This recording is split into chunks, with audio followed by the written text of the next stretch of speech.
स्वागत है आप सभी का डीएनएन नॉवल वर्ल्ड में, जहां कहानियां सिर्फ सुनी नहीं, महसूस की जाती है। आप लोग सुन रहे हैं बीस्ट टेमिंग ईरा कहानी का एपिसोड 321 टू 330। जंगल में लिनमो शियाओ बाई की पीठ पर बैठी हुई तेजी से आगे बढ़ रही थी।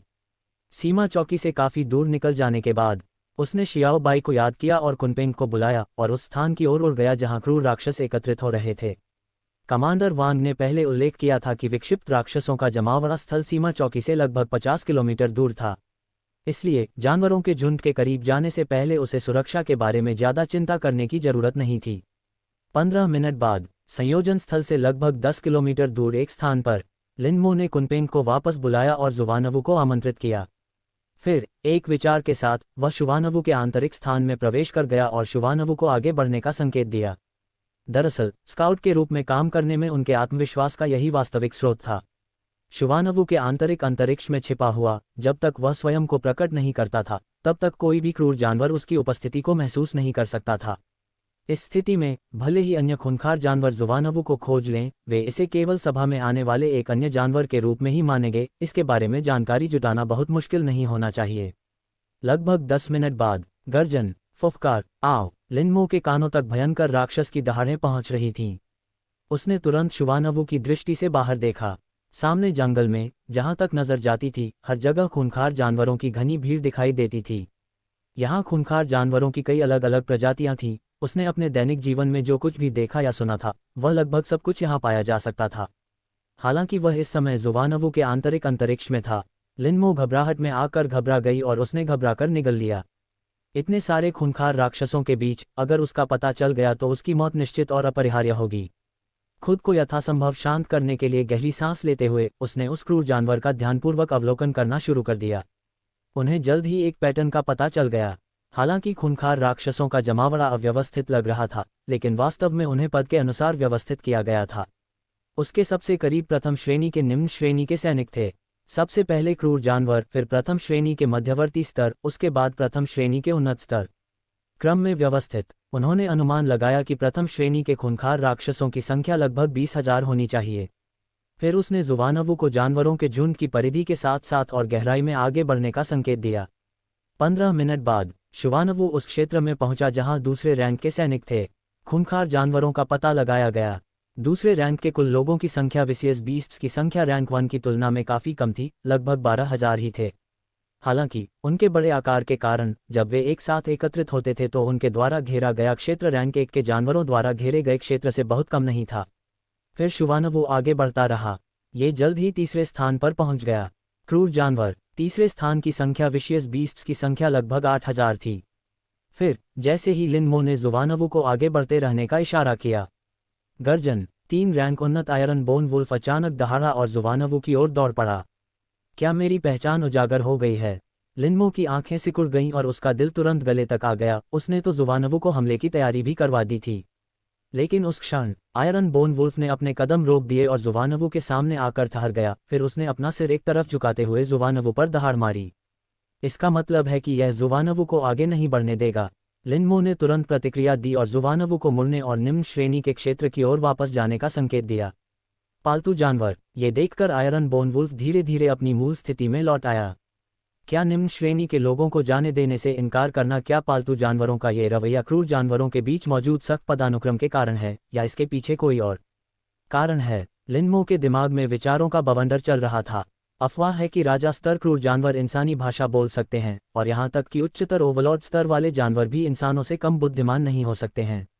यदि इस भयानक लहर का सूत्रधार वास्तव में उन दोनों में से एक था, तो ऐसे में किए गए किसी भी समझौते के पीछे छिपे स्वार्थ हो सकते हैं। लिनमो ने शुवानवु को पहले, दूसरे और तीसरे रैंक के खूंखार जानवरों वाले क्षेत्रों के चारों ओर चक्कर लगाने का संकेत दिया और चौथे रैंक के खूंखार जानवरों वाले क्षेत्र की ओर बढ़ना चाहा। एक और दिशा से क्रूर जानवर। हालांकि वही दृश्य दोबारा दोहराया गया। जुवानवु को एक बार फिर 3 रैंक आगे बढ़े हुए खिलाड़ी ने रोक दिया। क्रूर जानवर वह केवल जुवानवु को निम्न श्रेणी के क्षेत्र में लौटने का संकेत दे सकता था। पेट बीस्ट से एक बार फिर ऐसा लगता है कि केवल जुवानवु पर निर्भर रहना काम नहीं करेगा। अपने विचारों में उलझे हुए लिनमो ने जुवानवु को धीरे धीरे जानवरों के झुंड से बाहर निकलने का इशारा किया। आधे दिन की मेहनत के बाद उन्होंने कुछ खोज भी लिया था। जब तक ये चौथे रैंक के क्षेत्र के करीब नहीं पहुंचता दुष्ट जानवर, चाहे जुवानवु कुछ भी करे, आसपास के दुष्ट जानवर उस पर कोई ध्यान नहीं देते थे। उन क्रूर राक्षसों की नज़रों से पूरी तरह ओझल हो जाने के बाद उसने स्टील्थ मोड सक्रिय किया और जुवानवु के आंतरिक स्थान से निकल गया। सबसे पहले स्टील्थ का उपयोग करने का कारण उसकी गंध को फैलने और क्रूर जानवरों द्वारा पता लगाए जाने से रोकना था। कुछ देर विचार विमर्श करने के बाद लिनमो ने अपना रेडियो संचार उपकरण निकाला और अब तक एकत्रित की गई जानकारी को यथासंभव तीव्र गति से वापस भेज दिया। फिर उसने कुनपेंग को बुलाया और उसे हवा से जासूसी करने के लिए कहा। चूंकि जुवानवु पास नहीं जा सकता था, इसलिए उसके पास यही एकमात्र तरीका था जो उसे सूझा। कुनपेंग को आकाश में उड़ते हुए देखकर वह जुवानवु के आंतरिक स्थान में लौट आया और एक बार फिर सीमा चौकी पर मौजूद जानवरों के झुंड के पास पहुंचा। उस विशाल तंबू के अंदर जहां कमांड मुख्यालय स्थित था, ली जेनकिंग और रेजिमेंटल कमांडर वांग केरोंग के नेतृत्व में एक समूह तनावपूर्ण माहौल में युद्धपूर्व तैयारियां कर रहा था। ठीक तभी स्टाफ ऑफिसर फैंग तेजी से बड़े तंबू में दौड़ा और बोला, कमांडर को खबर देना, लिनमो ने खबर भेजी है। क्या इतनी तेजी? वहां मौजूद सभी लोग एक पल के लिए स्तब्ध रह गए, फिर उन्होंने हैरानी भरे भाव दिखाए। लिनमो के जाने के बाद से अब तक कुल मिलाकर 2 घंटे भी नहीं बीते हैं। एक सामान्य स्काउट की गति के अनुमान के अनुसार उसे अभी तक खूंखार जानवरों के जमाव स्थल पर भी नहीं पहुंचना चाहिए था, लेकिन दरअसल लिनमो ने पहले ही खबर भेज दी थी। ये गति तो हद से ज्यादा तेज थी। बोलो, क्या खबर है? वांग केरोंग सबसे पहले होश में आया। स्टाफ ऑफिसर फैंग ने तुरंत एक फोल्डर खोला और पढ़ना शुरू किया। ये निर्धारित किया गया है कि एकत्रित जानवरों के झुंड में लगभग 20,000 प्रथम श्रेणी के खूंखार जानवर और 12,000 द्वितीय श्रेणी के खूंखार जानवर हैं। क्रूर जानवर और 8,000 रैंक 3 क्रूर जानवर। इनमें से अधिकांश सामान्य पशु प्रकार के विशेष बीस्ट हैं, जबकि उड़ने वाले प्रकार और विष गुण वाले भी शामिल हैं। प्रत्येक खूंखार जानवर कुल संख्या का लगभग 10वां हिस्सा है। उच्च पदस्थ अधिकारियों से संबंधित स्थिति अभी तक उस खूंखार जानवर का पता नहीं चल पाया है। जैसे ही यह स्पष्ट होगा, इसकी सूचना तुरंत दे दी जाएगी। इसके अलावा मैं फिलहाल सुरक्षित हूं, चिंता न करें। स्टाफ ऑफिसर फैंग ने फोल्डर बंद करते हुए कहा। लिनमो ने बस यही खबरें भेजी हैं। ये सुनकर वहां मौजूद सैन्य अधिकारियों ने पहले एक दूसरे को देखा और फिर उनकी आंखों में अविश्वास के भाव दिखाई दिए। वह इतनी सटीक जानकारी कैसे प्राप्त कर सकता है? बिल्कुल सही, पेशेवर स्काउट भी जानवरों द्वारा घेरे गए क्षेत्र के आधार पर कुल संख्या का केवल अनुमान ही लगा सकते हैं। प्रत्येक रैंक पर जानवरों की संख्या का पता लगाना तो बिल्कुल असंभव है। अविश्वसनीय। क्या ऐसा हो सकता है कि लिनमो को कोई जानकारी नहीं मिली और उसने अपनी प्रतिष्ठा बचाने के लिए मनगढ़ंत आंकड़े बना दिए हों? असंभव। कोने में बैठी सुन लेई ने तुरंत जवाब दिया, भाई मो उस तरह के व्यक्ति नहीं हैं और जानवरों की लहर बहुत महत्वपूर्ण है, वह ऐसा नहीं करेंगे। छोटे भाई सन लेई, गलतफहमी मत पालें। मैं वास्तव में लिनमो पर सवाल नहीं उठा रहा हूं, बस इस जानकारी की सटीकता हद से ज्यादा है, यहां तक कि डरावनी हद तक ज्यादा है। वास्तव में सेना में अपने इतने वर्षों के अनुभव में ये पहली बार है जब मैंने किसी स्काउट को इतनी सटीक जानकारी वापस भेजते हुए देखा है। वांग केरोंग ने ली जेनकिंग की ओर देखते हुए कहा, मेयर ली, आप क्या सोचते हैं? ली जेनकिंग ने कुछ देर सोचा और फिर कहा, मैं सन लेई से सहमत हूं।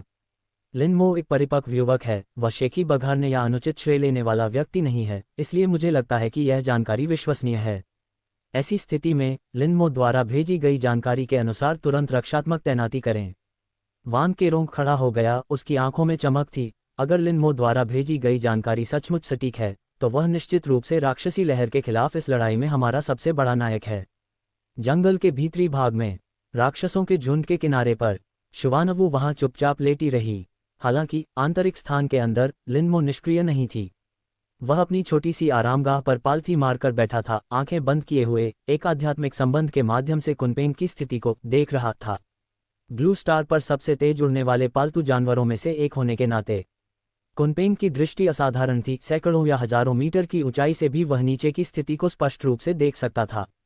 इस समय लिनमो के निर्देशों के तहत कुनपेंग लगातार 1000 मीटर की ऊंचाई पर चक्कर लगा रहा था। लगभग 2000 रैंक 4 के खूंखार जानवर। लिनमो ने कुनपेंग को उस क्षेत्र की ओर उड़ने का संकेत दिया जहां 5वें रैंक के खूंखार जानवर स्थित थे। उसकी भौहें कसकर सिकुड़ी हुई थीं। एक quasi master beast master rank 4 vicious beasts का बड़ी मुश्किल से ही सामना कर पाया। केवल मास्टर स्तर का बीस्ट मास्टर ही चौथे रैंक के खतरनाक जानवरों को अपेक्षाकृत आसानी से हरा सकता था। 2000 रैंक 4 के खूंखार जानवरों का मतलब था कि उनसे निपटने के लिए कम से कम 2000 मास्टर स्तर के जानवर मास्टर्स की आवश्यकता होगी। न तो सेना और न ही बीस्ट मास्टर एसोसिएशन इतने कम समय में इतने सारे मास्टर स्तर के बीस्ट मास्टर्स को इकट्ठा कर सकती थी। इस बार चुवान निंग सचमुच बेहद मुश्किल हालात में था। लेकिन अभी ऐसे विचारों का समय नहीं था। लिनमो ने अपना सिर हिलाया, उन विचारों को एक तरफ धकेल दिया और कुनपेंग के नजरिए से नीचे देखना जारी रखा। 5वें दर्जे के खूंखार जानवर लगभग 500, रैंक 6 विकट जानवर 200, रैंक 7 10, 8वें स्थान पर 5, रैंक 9 2, राजा स्तर 2। लिनमो का शरीर बुरी तरह हिल गया। राक्षसी लहर के 2 प्रवर्तक कैसे हो सकते हैं? सामान्य तौर पर किसी भी प्रकार के विनाशकारी प्रकोप का केवल एक ही प्रवर्तक होता है। ऐसा इसलिए था क्योंकि विक्षिप्त जानवरों की दुनिया हमेशा इस सिद्धांत का पालन करती थी कि एक पहाड़ पर 2 बाघ नहीं रह सकते। लेकिन इस बार राक्षसी लहर के सूत्रधार वास्तव में 2 राजा स्तरीय अधिकारी थे। पालतू जानवर चुवान निंग के लिए यह एक पूर्ण आपदा से कम नहीं था। एक विचार के साथ उसने कुनपेंग को पीछे हटने का इशारा किया और फिर जुवानवु को धीरे धीरे जानवरों के झुंड से दूर जाने के लिए कहा। एक बार जब वे भीड़ की दृष्टि रेखा से दूर हो गए, उसने अपनी पिछली रणनीति दोहराई, आंतरिक क्षेत्र को गुप्त मोड में छोड़ दिया और फिर रेडियो उपकरण का उपयोग करके जानकारी को सीमा चौकी पर वापस भेज दिया। कमांड मुख्यालय के तंबू के अंदर 2 किंग लेवल खूंखार जानवर और ये शक्तिशाली किस्म के हाउलिंग स्काई एप्स हैं। लिनमो द्वारा भेजी गई खबर मिलने पर वहां मौजूद सभी अधिकारियों के चेहरे अत्यंत गंभीर हो गए। उन्हें एक राजा स्तर के व्यक्ति से निपटने में ही काफी मुश्किल होगी। पालतू जानवर 2 तो दूर की बात है, राक्षसों की इस लहर को शुरू करने वाले 2 लोग कैसे हो सकते हैं? ये तो समझ से परे है, एक अधिकारी ने उलझन भरे चेहरे के साथ कहा।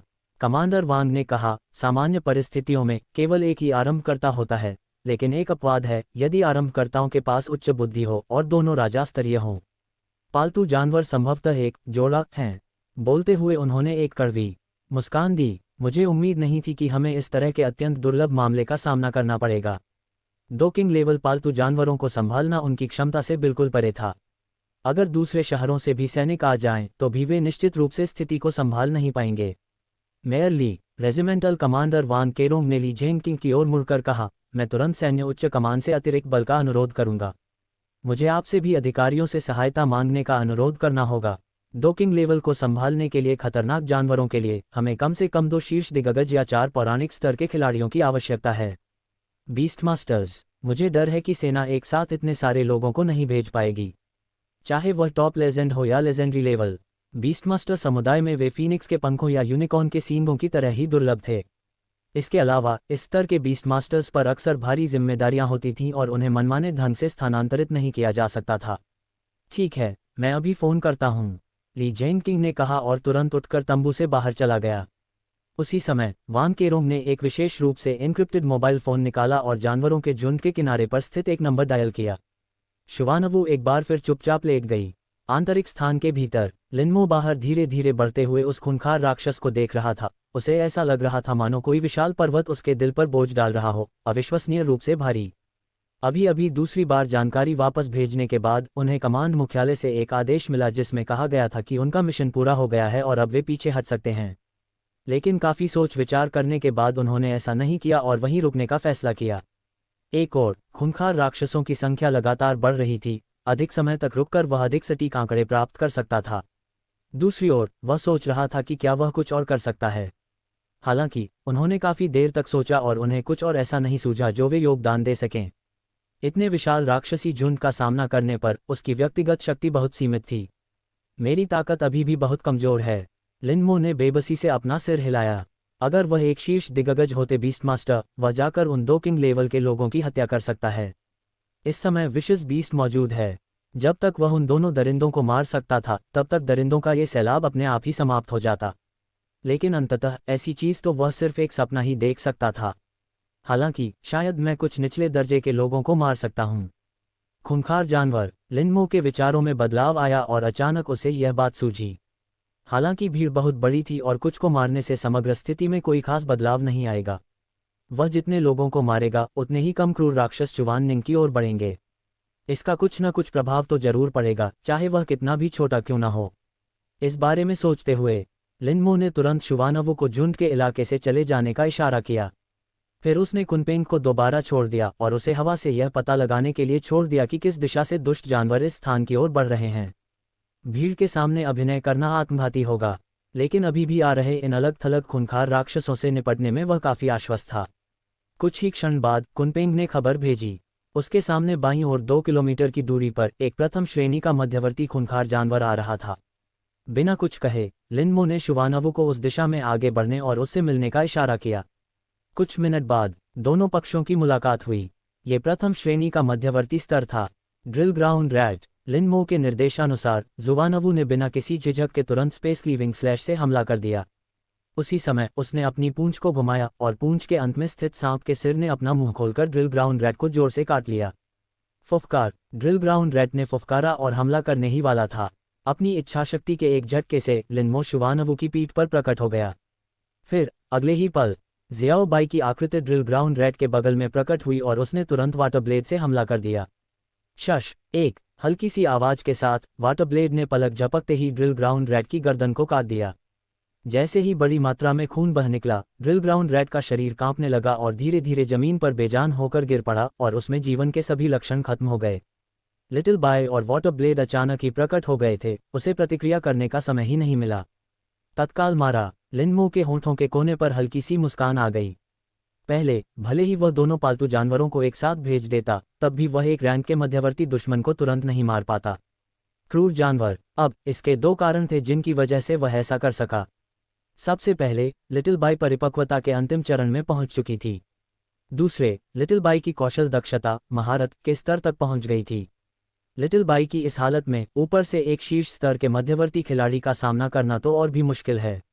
विक्षिप्त जानवर, यहाँ तक कि प्रथम श्रेणी के उन्नत जानवर के खिलाफ भी इसे आसानी से संभाल सकता था। शायद मैं दूसरे दर्जे के एक खूंखार राक्षस को चुनौती देने की कोशिश कर सकता हूँ। लिनमो के विचार बदल गए। हालांकि उन्होंने अभी तक इंटरमीडिएट बीस्ट मास्टर के लिए पदोन्नति परीक्षा नहीं दी थी। अपनी वर्तमान ताकत के साथ अगर वह एक को हरा भी न सके तो भी बहुत ज्यादा खतरा नहीं होगा। ये सोचते हुए उसने एक विचार के साथ ड्रिल ग्राउंड रैट के शव को अपने पशु प्रशिक्षण स्थान में रख दिया। ड्रिल ग्राउंड रैट का शव बहुत मूल्यवान नहीं था, लेकिन अगर इसे बेचा जाता तो इससे लगभग $1.2 मिलियन मिल सकते थे। फिर उसने लिटिल बाई को एक तरफ रख दिया, अपने आंतरिक स्थान पर लौट आया और जुवानवू को आगे बढ़ने का संकेत दिया। 10 मिनट से भी अधिक समय बाद कुनपेंग के मार्गदर्शन में शुवानवू ने सफलतापूर्वक द्वितीय श्रेणी के निम्न श्रेणी के दुश्मन का सामना किया। मगरमच्छ जैसे मुंह वाला खरगोश। मगरमच्छ के मुंह वाले खरगोश को ये नाम इसलिए मिला है क्योंकि इसका मुंह मगरमच्छ के मुंह से काफी मिलता जुलता है। इसकी सबसे बड़ी विशेषता भी मगरमच्छ के समान है, असाधारण रूप से मजबूत काटने की शक्ति। ऐसा कहा जाता है कि रैंक 2 का निम्न रैंक मगरमच्छ जैसे मुंह वाला खरगोश आसानी से इतने मोटे पेड़ के तने को काटकर टुकड़े टुकड़े कर सकता है कि 3 लोग उसे गले लगा सकें। एक बार किसी पालतू जानवर के शरीर को काट लिया जाए तो इसके परिणाम की कल्पना की जा सकती है। इसलिए इस मगरमच्छ जैसे मुंह वाले खरगोश को देखते ही लिनमो ने तुरंत अपनी सतर्कता बढ़ा दी। हालांकि उसने फिर भी जुवानवू को हमला शुरू करने के लिए कहने में कोई संकोच नहीं किया। वही पुरानी दिनचर्या, रास्ता खोलने के लिए एक स्पेस क्लीविंग स्लैश। फिर सांप के सिर ने अपनी पूंछ के पास से अपना बड़ा मुंह खोला और काट लिया। ची, मगरमच्छ जैसे मुंह वाले खरगोश ने कुछ हैरानी भरी चीख निकाली। ऐसा प्रतीत होता है कि उसने यह उम्मीद नहीं की थी कि प्रथम श्रेणी का मध्यवर्ती दुष्ट जानवर उस पर सक्रिय रूप से हमला करने का साहस करेगा। उसकी लाल खरगोश जैसी आंखों में क्रोध की एक झलक दिखाई दी। उसने अपना मुंह खोला और सीधे शुवानवू की पूंछ पर मौजूद सांप के सिर पर काट लिया। शुवानवू की पूंछ पर मौजूद सांप का सिर बैल के सिर जितना बड़ा था। जब वह अपना मुंह खोलता था तो उसके नुकीले दांत और लहराती हुई सांप जैसी जीभ उसे बेहद खूंखार दिखाती थी। हालांकि मगरमच्छ के मुंह वाले खरगोश के विशाल मुंह के सामने सांप का सिर कुछ हद तक अपर्याप्त प्रतीत हुआ, क्योंकि दूसरे दर्जे के मगरमच्छ जैसे मुंह वाले खरगोश की शरीर की लंबाई 10 मीटर से अधिक होती है। जब उसका मुंह खुलता है तो वह लगभग पूरे हाथी को निगल सकता है। तो इस समय का दृश्य, यह एक सामान्य आकार के सांप की तरह था जो सीधे मगरमच्छ के खुले मुंह में घुस रहा था, और यह विरोधाभास बेहद असंगत प्रतीत हो रहा था। और ठीक इसी क्षण रिप फटने जैसी कोमल ध्वनि के साथ मगरमच्छ जैसे मुंह वाले खरगोश के शरीर पर अचानक 1 मीटर से भी अधिक लंबा एक विशाल घाव प्रकट हो गया। इसके अलावा घाव बेहद गहरा था, जिसने मगरमच्छ जैसे मुंह वाले खरगोश के शरीर की त्वचा और मांस को पूरी तरह से चीर दिया था। ऐसा लग रहा था मानो उसके शरीर के आंतरिक अंग भी चकनाचूर होने की कगार पर थे। ये प्रवीण स्तर के स्पेस क्लीविंग स्लैश की शक्ति थी। ची, मगरमच्छ जैसे मुंह वाले खरगोश ने दर्द भरी चीख मारी। उसका शरीर लड़खड़ाया और वह लगभग जमीन पर गिर पड़ा। एक ही समय पर लिनमो की आकृति एक पल में ही जुवानवू की पीठ पर प्रकट हो गई। फिर लिटिल बाई प्रकट हुआ और उसने जल प्रक्षेपास्त्र भेजा। शश पहले से ही बुरी तरह घायल मगरमच्छ जैसे मुंह वाले खरगोश ने बचने की कोई कोशिश नहीं की। वह केवल उस जल तलवार को अपनी गर्दन पर चलने देने में सक्षम था। बहुत अधिक मात्रा में खून बह निकला। मगरमच्छ के मुंह वाले खरगोश का शरीर धीरे धीरे जमीन पर गिर गया। अपनी जान पूरी तरह से गंवाने से पहले उसकी निगाहें एक बार फिर शुभानवु की ओर मुड़ी और उसकी आंखों में आश्चर्य और भी स्पष्ट हो गया। मानो पूछ रहे हों, एक शीर्ष श्रेणी का मध्यवर्ती खिलाड़ी कैसे हो सकता है? क्या वो खूंखार जानवर इतना ताकतवर हो सकता है? इसे भी तत्काल मृत्यु माना जाना चाहिए, है ना? लिनमो की आंखों में एक तेज चमक कौंध गई। सच कहूं तो उनके सामने जो परिणाम आया उसकी उन्होंने बिल्कुल भी उम्मीद नहीं की थी। उसे पता था कि वह दूसरे रैंक के निम्न रैंक वाले को हराने में सक्षम होगा। क्रूर जानवर, लेकिन उन्हें इतनी आसानी से जीतने की उम्मीद नहीं थी। हालांकि वह जल्दी ही समझ गया। उसकी इतनी आसानी से जीत का मुख्य कारण ये था कि मगरमच्छ जैसे मुंह वाले खरगोश ने अपने प्रतिद्वंदी को कम आंका था। द्वितीय क्रम बनाम प्रथम क्रम। विसियस बीस्ट्स के लिए यह एक ऐसी लड़ाई थी जिसमें कोई रोमांच नहीं था। मगरमच्छ जैसे मुंह वाले खरगोश के विचार में जुवानवु, जो केवल मध्यवर्ती श्रेणी 1 पर है, उसका मुकाबला नहीं कर सकता था।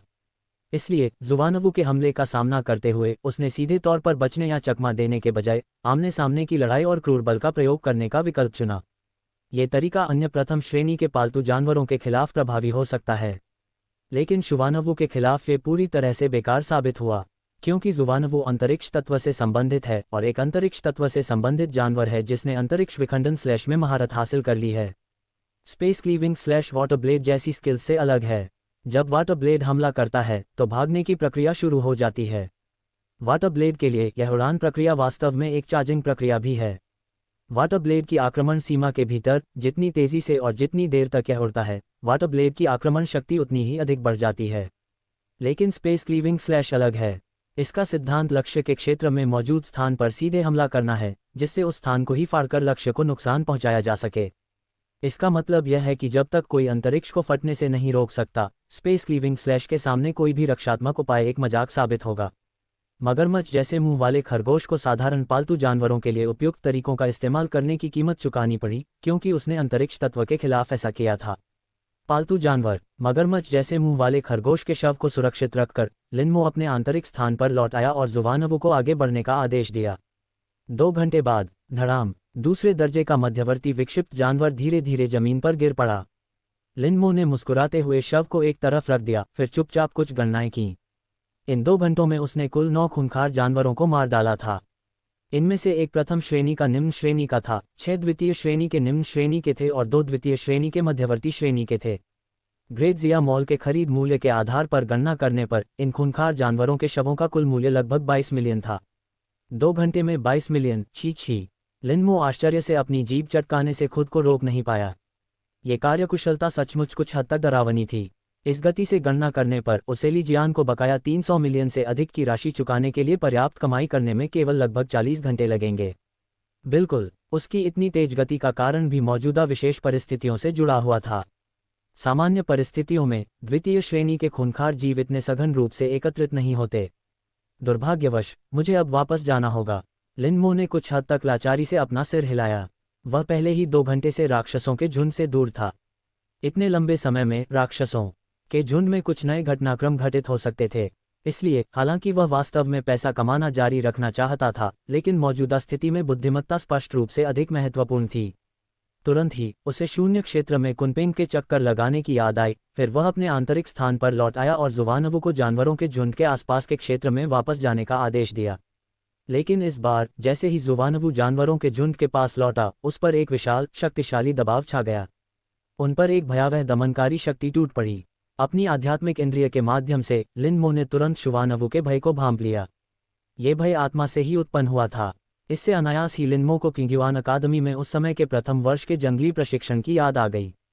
उस प्रशिक्षण के दौरान उनका सामना 5वें रैंक के एक उन्नत योद्धा से हुआ था, गोल्डन विंग्ड एरो रॉक। उस समय शुवानवु का डर ठीक वैसा ही था जैसा उसे अब महसूस हो रहा था। हालांकि उस समय शुवानवु अपने प्रारंभिक चरण में था, जबकि अब यह मध्यवर्ती स्तर पर पहुंच चुका है। इससे ये संकेत मिलता है कि वर्तमान में मौजूद दमनकारी शक्ति पहले के गोल्डन विंग्ड एरो रॉक की तुलना में कहीं अधिक शक्तिशाली थी। आंतरिक स्थान के भीतर गंभीर भाव से लिनमो ने शुवानवु को वहां से जाने के लिए मनाने की कोशिश की, लेकिन शुवानवु का जवाब था कि वह हिल नहीं सकता। ऐसा लग रहा था मानो शुवानवु की पीठ पर पहाड़ का बोझ हो, जरा सी भी हरकत मुश्किल थी। असहाय होकर लिनमो केवल शुवानवु की दृष्टि से दमनकारी शक्ति के स्रोत की ओर देख सकती थी। फिर उसकी आंख में तेज फड़कन हुई। उनसे लगभग 50 मीटर दूर एक विशाल पेड़ पर 3 मीटर से अधिक ऊंचा बर्फ जैसा सफेद एक बंदर, जिसके माथे पर सुनहरे बालों का गुच्छा था, शुवानवु को अत्यंत मानवीय दृष्टि से घूर रहा था। एक महाशक्तिशाली भयंकर जानवर, गर्जना करता आकाशीय बंदर। इसकी वजह यह थी कि इसकी ऊंचाई केवल 3 मीटर थी। ऐसा इसलिए था क्योंकि सम्राट स्तर तक पहुंचने के बाद एक भयंकर जानवर अपने शरीर के आकार को एक निश्चित सीमा के भीतर नियंत्रित कर सकता था। इसकी वर्तमान ऊंचाई, जो कि 3 मीटर से थोड़ी अधिक है, से भ्रमित न हो। यदि यह युद्ध की स्थिति में आ जाए तो इसकी ऊंचाई संभवतः 60 मीटर से अधिक हो सकती है। 60 मीटर का क्या अर्थ है? ये 20 मंजिला इमारत जितनी ऊंची है। पृथ्वी की फिल्मों का किंग कोंग भी इसके सामने छोटा भाई ही लगेगा। ये वहां कब पहुंचा? इतने सारे भयंकर जानवर आसपास होने के बावजूद ये सिर्फ जुवानवु को ही क्यों घूर रहा है? क्या इसने कुछ खोजा है? लिनमो के दिमाग में विचारों की बाढ़ आ गई थी और वह बेहद तनाव में था। यह एक सम्राट श्रेणी का भयंकर जानवर था। ऐसा जानवर उसे एक उंगली से चींटी की तरह आसानी से कुचल सकता था। लेकिन इस समय जुवानवु हिल नहीं पा रही थी। अगर वे भागना भी चाहते तो भी भाग नहीं सकते थे। वे केवल हाउलिंग स्काईऐप की दमनकारी शक्ति से घिरे रहने को सहन कर सकते थे। लिनमो को महसूस हो रहा था कि शुवानवु का डर लगातार गहराता जा रहा है। यहाँ तक कि उसके चारों अंग, जो हाथी के अंगों से कहीं अधिक मोटे थे, भी हल्के से कांपने लगे थे और वह किसी भी क्षण जमीन पर गिर सकता था। जुवानवु, डरो मत, डटे रहो। लिनमो ने अपने विचारों के माध्यम से जुवानवु को प्रोत्साहित किया। चाहे जो भी कारण हो कि यह गर्जना करने वाला आकाश वानर केवल उन्हें ही निशाना बना रहा था, इस समय वे किसी भी प्रकार की कमजोरी नहीं दिखा सकते थे। अन्यथा उनका सामना घोर आपदा से ही होगा। सरसराहट, सरसराहट। उसी क्षण पास के घने जंगल से अचानक पत्तों के सरसराने की आवाज सुनाई दी। प्रत्येक ध्वनि के साथ पेड़ों की शाखाओं और पत्तियों का हिंसक कंपन हो रहा था, मानो कोई चीज घने जंगल में तेजी से आगे बढ़ रही हो। और जल्द ही लिनमो को पता चल गया कि यह क्या था, एक और गर्जना करने वाला आकाशीय बंदर। इससे पहले जो हंगामा हुआ था वह पेड़ों के बीच कूदने के कारण हुआ था। पिछले वाले की तरह ये हाउलिंग स्काईऐप भी पूरी तरह से बर्फ जैसा सफेद था, लेकिन इसके सिर पर सुनहरे बालों के 2 गुच्छे थे। पिछले बंदर के शरीर पर सुनहरे रंग के बाल थे जो उसके माथे पर थे। इसके सिर के ऊपरी हिस्से के दोनों ओर सुनहरे रंग के बाल थे जो 2 सुनहरे सींगों की तरह दिखते थे। क्या देख रहे हो? सुनहरे बालों वाले 2 गुच्छों वाले गरजते आकाशीय बंदर ने अचानक इंसानी भाषा में कहा। आंतरिक स्थान के भीतर लिनमो का शरीर बुरी तरह हिल गया और उसकी आंखों में सदमे का भाव दिखाई दिया। किंगयुआन अकादमी के प्रशिक्षक हुयान ने एक बार कक्षा में कहा था, कुछ सम्राट श्रेणी के भयंकर जानवर मानव भाषा बोल सकते थे और कुछ अधिपति स्तर के भयंकर जानवरों में मनुष्यों से कम बुद्धि नहीं थी। लेकिन ये स्थिति केवल कुछ लोगों तक ही सीमित थी। दूसरे शब्दों में कहें तो सभी मोनार्क ग्रेट फियस बीस्ट मानव भाषा नहीं बोल सकते थे। इसलिए उसने वास्तव में बोलने वाले एक भयंकर जानवर का सामना करने की उम्मीद नहीं की थी। और मानव भाषा बोलने की क्षमता का मतलब था कि इन दोनों भयंकर जानवरों के पास काफी बुद्धि थी, जो निश्चित रूप से चुवाननिंग के लिए अच्छी खबर नहीं थी। उस भयंकर जानवर को देखो, सुनहरे बालों वाले एक गुच्छे वाले दहाड़ते आकाश वानर ने जुवानवु की ओर इशारा करते हुए कहा, मैंने पहली बार ऐसा भयंकर जानवर देखा है। यह आवाज सुनकर लिनमो के चेहरे के भाव फिर बदल गए। ये बोल भी सकता था। 2 सम्राट श्रेणी के भयंकर जानवर जो मानव भाषा बोल सकते थे। चुवाननिंग का भाग्य सचमुच बेहद खराब था। हालांकि उस चीखते हुए आकाश वानर ने जो कहा वह वास्तव में उसके लिए अच्छी खबर थी। वह जुवानवु को इसलिए घूर रहा था क्योंकि जुवानवु का रूप रंग ही ऐसा था, कछुए और सांप का मिश्रण। सचमुच अजीब। सुनहरे बालों वाले 2 गुच्छों वाले गरजते आकाशीय बंदर ने कहा, यह किसी प्रकार का उत्परिवर्तन होना चाहिए। सुनहरे बालों वाले एक गुच्छे वाले गरजते आकाशीय वानर ने पूछा, पशुओं की सभा कैसी चल रही है? लगभग इकट्ठा हो गए हैं, 2 गुच्छों वाले ने जवाब दिया। इस जंगल में बस इतने ही भयंकर जानवर हैं। अगर हम और इंतजार भी करें तो और नहीं आएंगे। मुझे लगता है अब हमला करने का समय आ गया है। थोड़ा और इंतजार करो, एक गुच्छेदार ने कहा। रात होने तक इंतजार करो। रात में इंसानों की देखने की क्षमता कम हो जाती है, जो हमारे लिए ज्यादा फायदेमंद है। आंतरिक स्थान के भीतर लिनमो की आंखें बेतहाशा फड़कने लगीं और उसका दिल जम गया। वे न केवल मानवीय भाषा बोल सकते थे, लेकिन वे ये भी जानते थे कि रात में मनुष्यों की दृष्टि कमजोर हो जाती है और वे पर्यावरण का उपयोग करना समझते थे। क्या खूंखार जानवर सचमुच ऐसा कर सकते हैं? ये जानकारी वापस भेजी जानी चाहिए। लिनमो के मन में विचारों का उथल पुथल मच गया। भयंकर जानवर बोल सकते थे और उन्होंने केवल रात में हमला करने की योजना बनाई थी। ये जानकारी गैरिसन के लिए बहुत ही महत्वपूर्ण थी। लेकिन जुवानवु अब हिल भी नहीं सकता। मैं भला संदेश कैसे पहुंचा पाऊंगा? लिनमो ने गहरी भौहें चढ़ा लीं। शुवानवु के आंतरिक अंतरिक्ष के अंदर से रेडियो सिग्नल बाहर प्रसारित नहीं किए जा सकते थे। संदेश भेजने के लिए उसे आंतरिक स्थान छोड़ना होगा, लेकिन ठीक बाहर 2 मोनार्क ग्रेट फियर्स बीस्ट मौजूद थे, इसलिए उसे यकीन नहीं था कि उसकी स्टील्थ उन्हें चकमा दे पाएगी या नहीं। अगर यह उन्हें मूर्ख बना सके तो अच्छा होगा। यदि ऐसा नहीं हो पाता तो जिस क्षण वह आंतरिक स्थान से बाहर निकलता वही उसकी मृत्यु होती।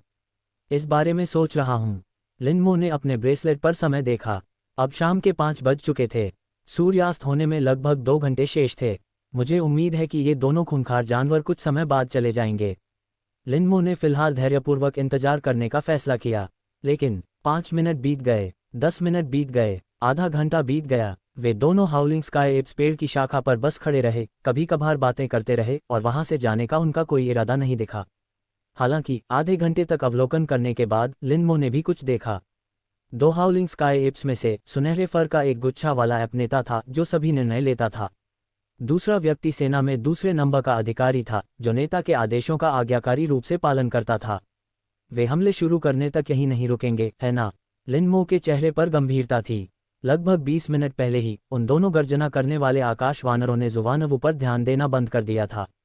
उस भयावह दमनकारी शक्ति के चले जाने के बाद जुवानवु फिर से आगे बढ़ सकता था, लेकिन उनके वहां खड़े होने के कारण शुवानवु हिलने की हिम्मत नहीं कर पा रहा था। हालांकि वह हिल सकता था, क्योंकि आसपास के सभी भयंकर जानवर अब आज्ञाकारी होकर लेट गए थे, यहां तक कि पहले सुनाई देने वाली छिटपुट दहाड़ें भी बंद हो गई थीं। इस स्थिति में यदि जुवानवु ने कोई भी हरकत करने का साहस किया तो इससे तुरंत सभी भयंकर जानवरों का ध्यान आकर्षित हो जाएगा। लेकिन अगर यह सिलसिला जारी रहा तो मैं अपना संदेश लोगों तक कैसे पहुंचाऊंगा? लिनमो को घबराहट होने लगी थी। आधा घंटा पलक झपकते ही बीत गया। सूर्यास्त होने में केवल 1 घंटा शेष था। फिर भी 2 किंग स्तरीय हाउलिंग स्काई एप्स उस पेड़ की शाखा पर खड़े रहे और वहां से जाने का कोई इरादा नहीं दिखाया। हमें संदेश पहुंचाने का कोई न कोई तरीका ढूंढना ही होगा। आंतरिक स्थान के भीतर लिनमो की आंखों में दृढ़ संकल्प की चमक दिखाई दी। अब समय ने उन्हें और देरी करने की अनुमति नहीं दी थी। अन्यथा भले ही कमांड मुख्यालय को संदेश मिल जाए, उनके पास तैयारी करने के लिए पर्याप्त समय नहीं होगा। इस बारे में सोचते हुए उसने दांत पीसते हुए शुवानवु को जानवरों के झुंड से दूर जाने का इशारा किया। स्विश! जैसे ही जुवानवु ने एक कदम बढ़ाया, उसके आसपास के सभी खूंखार जानवरों ने एक साथ अपना सिर उठाया और उसकी ओर देखने लगे। यहां तक कि दोनों हाउलिंग स्काई एप्स ने भी जुवानवु की ओर देखने के लिए अपना सिर घुमाया। वहां कोई अन्य रास्ता नहीं था। इस समय सभी जानवर स्थिर लेटे हुए थे, इसलिए शुवानवु की हलचल बेहद स्पष्ट रूप से दिखाई दे रही थी। उस क्षण लिनमो ने लगभग सहज रूप से अपनी सांस रोक ली। हालांकि वह अपने आंतरिक क्षेत्र में था, फिर भी वह स्पष्ट रूप से उस अत्यधिक दबाव को महसूस कर सकता था जिसे जुवानवु सहन कर रहा था। हालांकि पहला कदम उठाने के बाद पीछे हटने का कोई रास्ता नहीं था। वह केवल दांत पीसकर शुवानवु को बाहर की ओर बढ़ते रहने का संकेत दे सकता था। उसे कम से कम 2 सम्राट श्रेणी के भयंकर जानवरों की नजरों से ओझल होना जरूरी था, इससे पहले कि वह खुद को प्रकट करने और संदेश भेजने का साहस करे। 1 कदम, 2 कदम, 3 कदम। अत्यधिक दबाव के कारण शुवानवु धीरे धीरे पीछे हट गया। 10 मीटर से अधिक आगे बढ़ने के बाद भी दोनों किंग लेवल हाउलिंग स्काई एप्स ने बिना हस्तक्षेप या बाधा डाले बस देखते रहे। इससे लिनमो को थोड़ी राहत मिली और उसने तुरंत शुवानवु को अपनी गति तेज करने का संकेत दिया।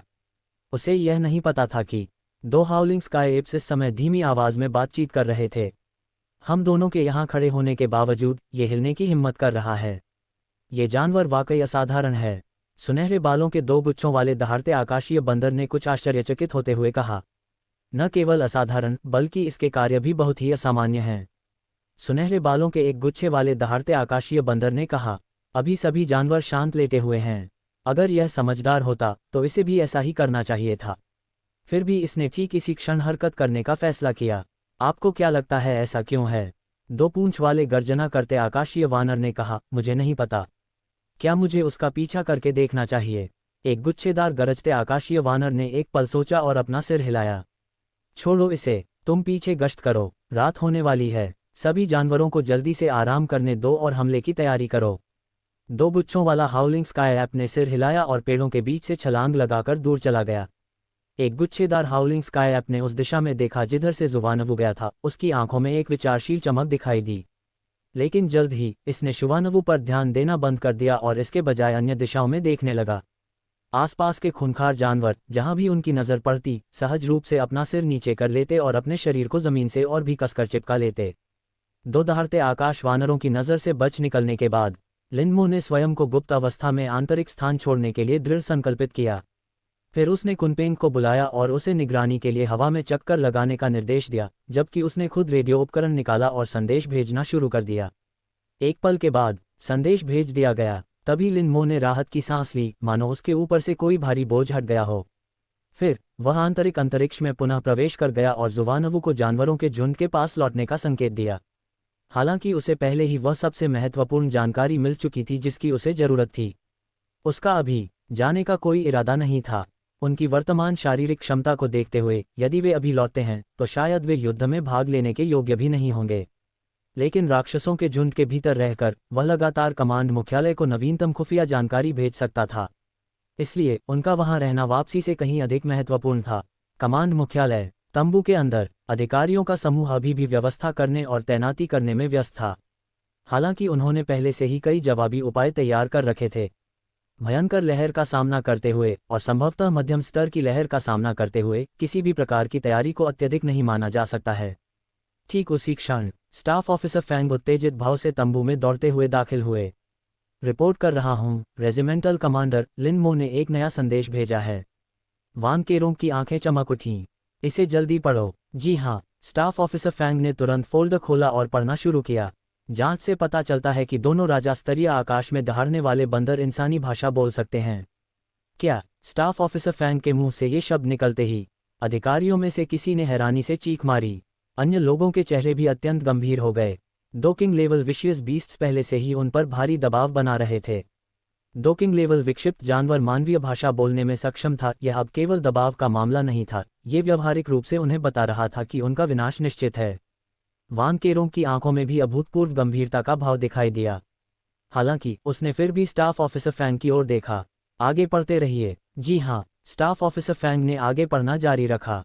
दोनों राजा स्तरीय भयंकर जानवरों ने चर्चा की और रात होने के बाद हमला करने की योजना बनाई है, जब इंसानों की देखने की क्षमता सीमित हो जाती है। कृपया जानवरों की योजना के आधार पर लक्षित जवाबी कार्रवाई अवश्य करें। स्टाफ ऑफिसर फैंग ने फोल्डर बंद कर दिया। लिनमो ने जो संदेश वापस भेजा था वह पूरा का पूरा था। वान केरोंग ने सिर हिलाया। आप जा सकते हैं। स्टाफ ऑफिसर फैंग तुरंत मुड़े और चले गए। वान केरोंग ने कुछ देर सोचा और फिर उपस्थित अधिकारियों की ओर देखा। आप में से किसी के पास कोई अच्छा सुझाव है? अधिकारियों के चेहरे के भाव काफी गंभीर थे। रात के समय होने वाली लड़ाई वास्तव में बीस्टमास्टर्स या मनुष्यों के लिए बहुत नुकसानदायक होगी। कुछ देर सोचने के बाद डिप्टी रेजिमेंटल कमांडर ली ने सबसे पहले बोलना शुरू किया। मुझे डर है कि हम केवल अलाव जलाने पर ही निर्भर रह सकते हैं। सीमा चौकी शहर से कई किलोमीटर दूर है। प्रकाश व्यवस्था के लिए बड़ी संख्या में सर्चलाइटों का उपयोग करने से न केवल वायरिंग संबंधी समस्याएं उत्पन्न होंगी बल्कि रोशनी को परिवहन करने में भी काफी समय लगेगा। इसलिए अलाव जलाने के लिए स्थानीय स्तर पर उपलब्ध सामग्रियों का उपयोग करना सबसे उपयुक्त विकल्प है। वास्तव में अलाव जलाना शायद हमारा एकमात्र व्यवहार्य तरीका है, एक अन्य मेजर ने सहमति व्यक्त की। तो फिर तुरंत इंतजाम करो, वान केरोंग ने आदेश दिया। सभी गैरिसन सैनिक आसपास से सूखी लकड़ियां तुरंत इकट्ठा करें और उन्हें जलाकर अलाव बनाएं। लेकिन सावधान रहें, अलावों के बीच उचित दूरी बनाए रखें और जंगल में आग लगने से बचाने के लिए उचित अग्नि सुरक्षा उपाय सुनिश्चित करें। जी सर, अभी अभी बोलने वाले मेजर तुरंत व्यवस्था करने के लिए चले गए। वान केरोंग ने ली जेंगकिंग की ओर देखा और कहा, मेयर ली, कृपया नगर पालिका से संपर्क करके तुरंत बिजली की लाइनें बिछाना और अधिक शक्तिशाली सर्चलाइटें मंगवाना शुरू करें। कुछ जानवर आग से नहीं डरते। अगर अलाव नष्ट हो गए तो हमें रक्षात्मक स्थिति में रहना पड़ेगा, इसलिए हमें दोनों स्थितियों के लिए तैयार रहना होगा। ठीक है, मैं तुरंत व्यवस्था कर देता हूँ। ली जेंगकिंग ने सिर हिलाया और फोन करने के लिए तंबू से बाहर चला गया। तंबू के अंदर कुछ देर के लिए सन्नाटा छा गया। मुझे सचमुच आश्चर्य है कि लिनमो ने ये जानकारी कैसे जुटाई। रेजिमेंटल कमांडर के उप कमांडर ली ने अचानक भावुक होकर कहा, शायद सबसे कुशल स्काउट भी ऐसी जानकारी हासिल नहीं कर पाते, है ना? बिल्कुल, ये दोनों जानकारियां वाकई बेहद महत्वपूर्ण हैं, खासकर रात के हमले से जुड़ी जानकारी। इससे हमारे नुकसान में कम से कम 20% की कमी आने की संभावना है। मैं स्काउट पृष्ठभूमि से आता हूं, इसलिए मुझे ये कहना ही होगा, लिनमो वास्तव में अविश्वसनीय है। उद्धरण चिन्ह उद्धरण चिन्ह। उनकी बातें सुनकर वान केरोंग ने भी कुछ भावुक होकर कहा, राक्षसों की लहर आने से पहले लिनमो से मिल पाना वाकई हमारी किस्मत है। जब सूर्य की अंतिम किरण पर्वत की चोटियों द्वारा अवरुद्ध हो गई, जंगल पूरी तरह अंधेरे में डूब गया था। आवो। आकाश में दहाड़ते हुए बंदर की गर्जना के बाद दुष्ट राक्षस रवाना हो गए।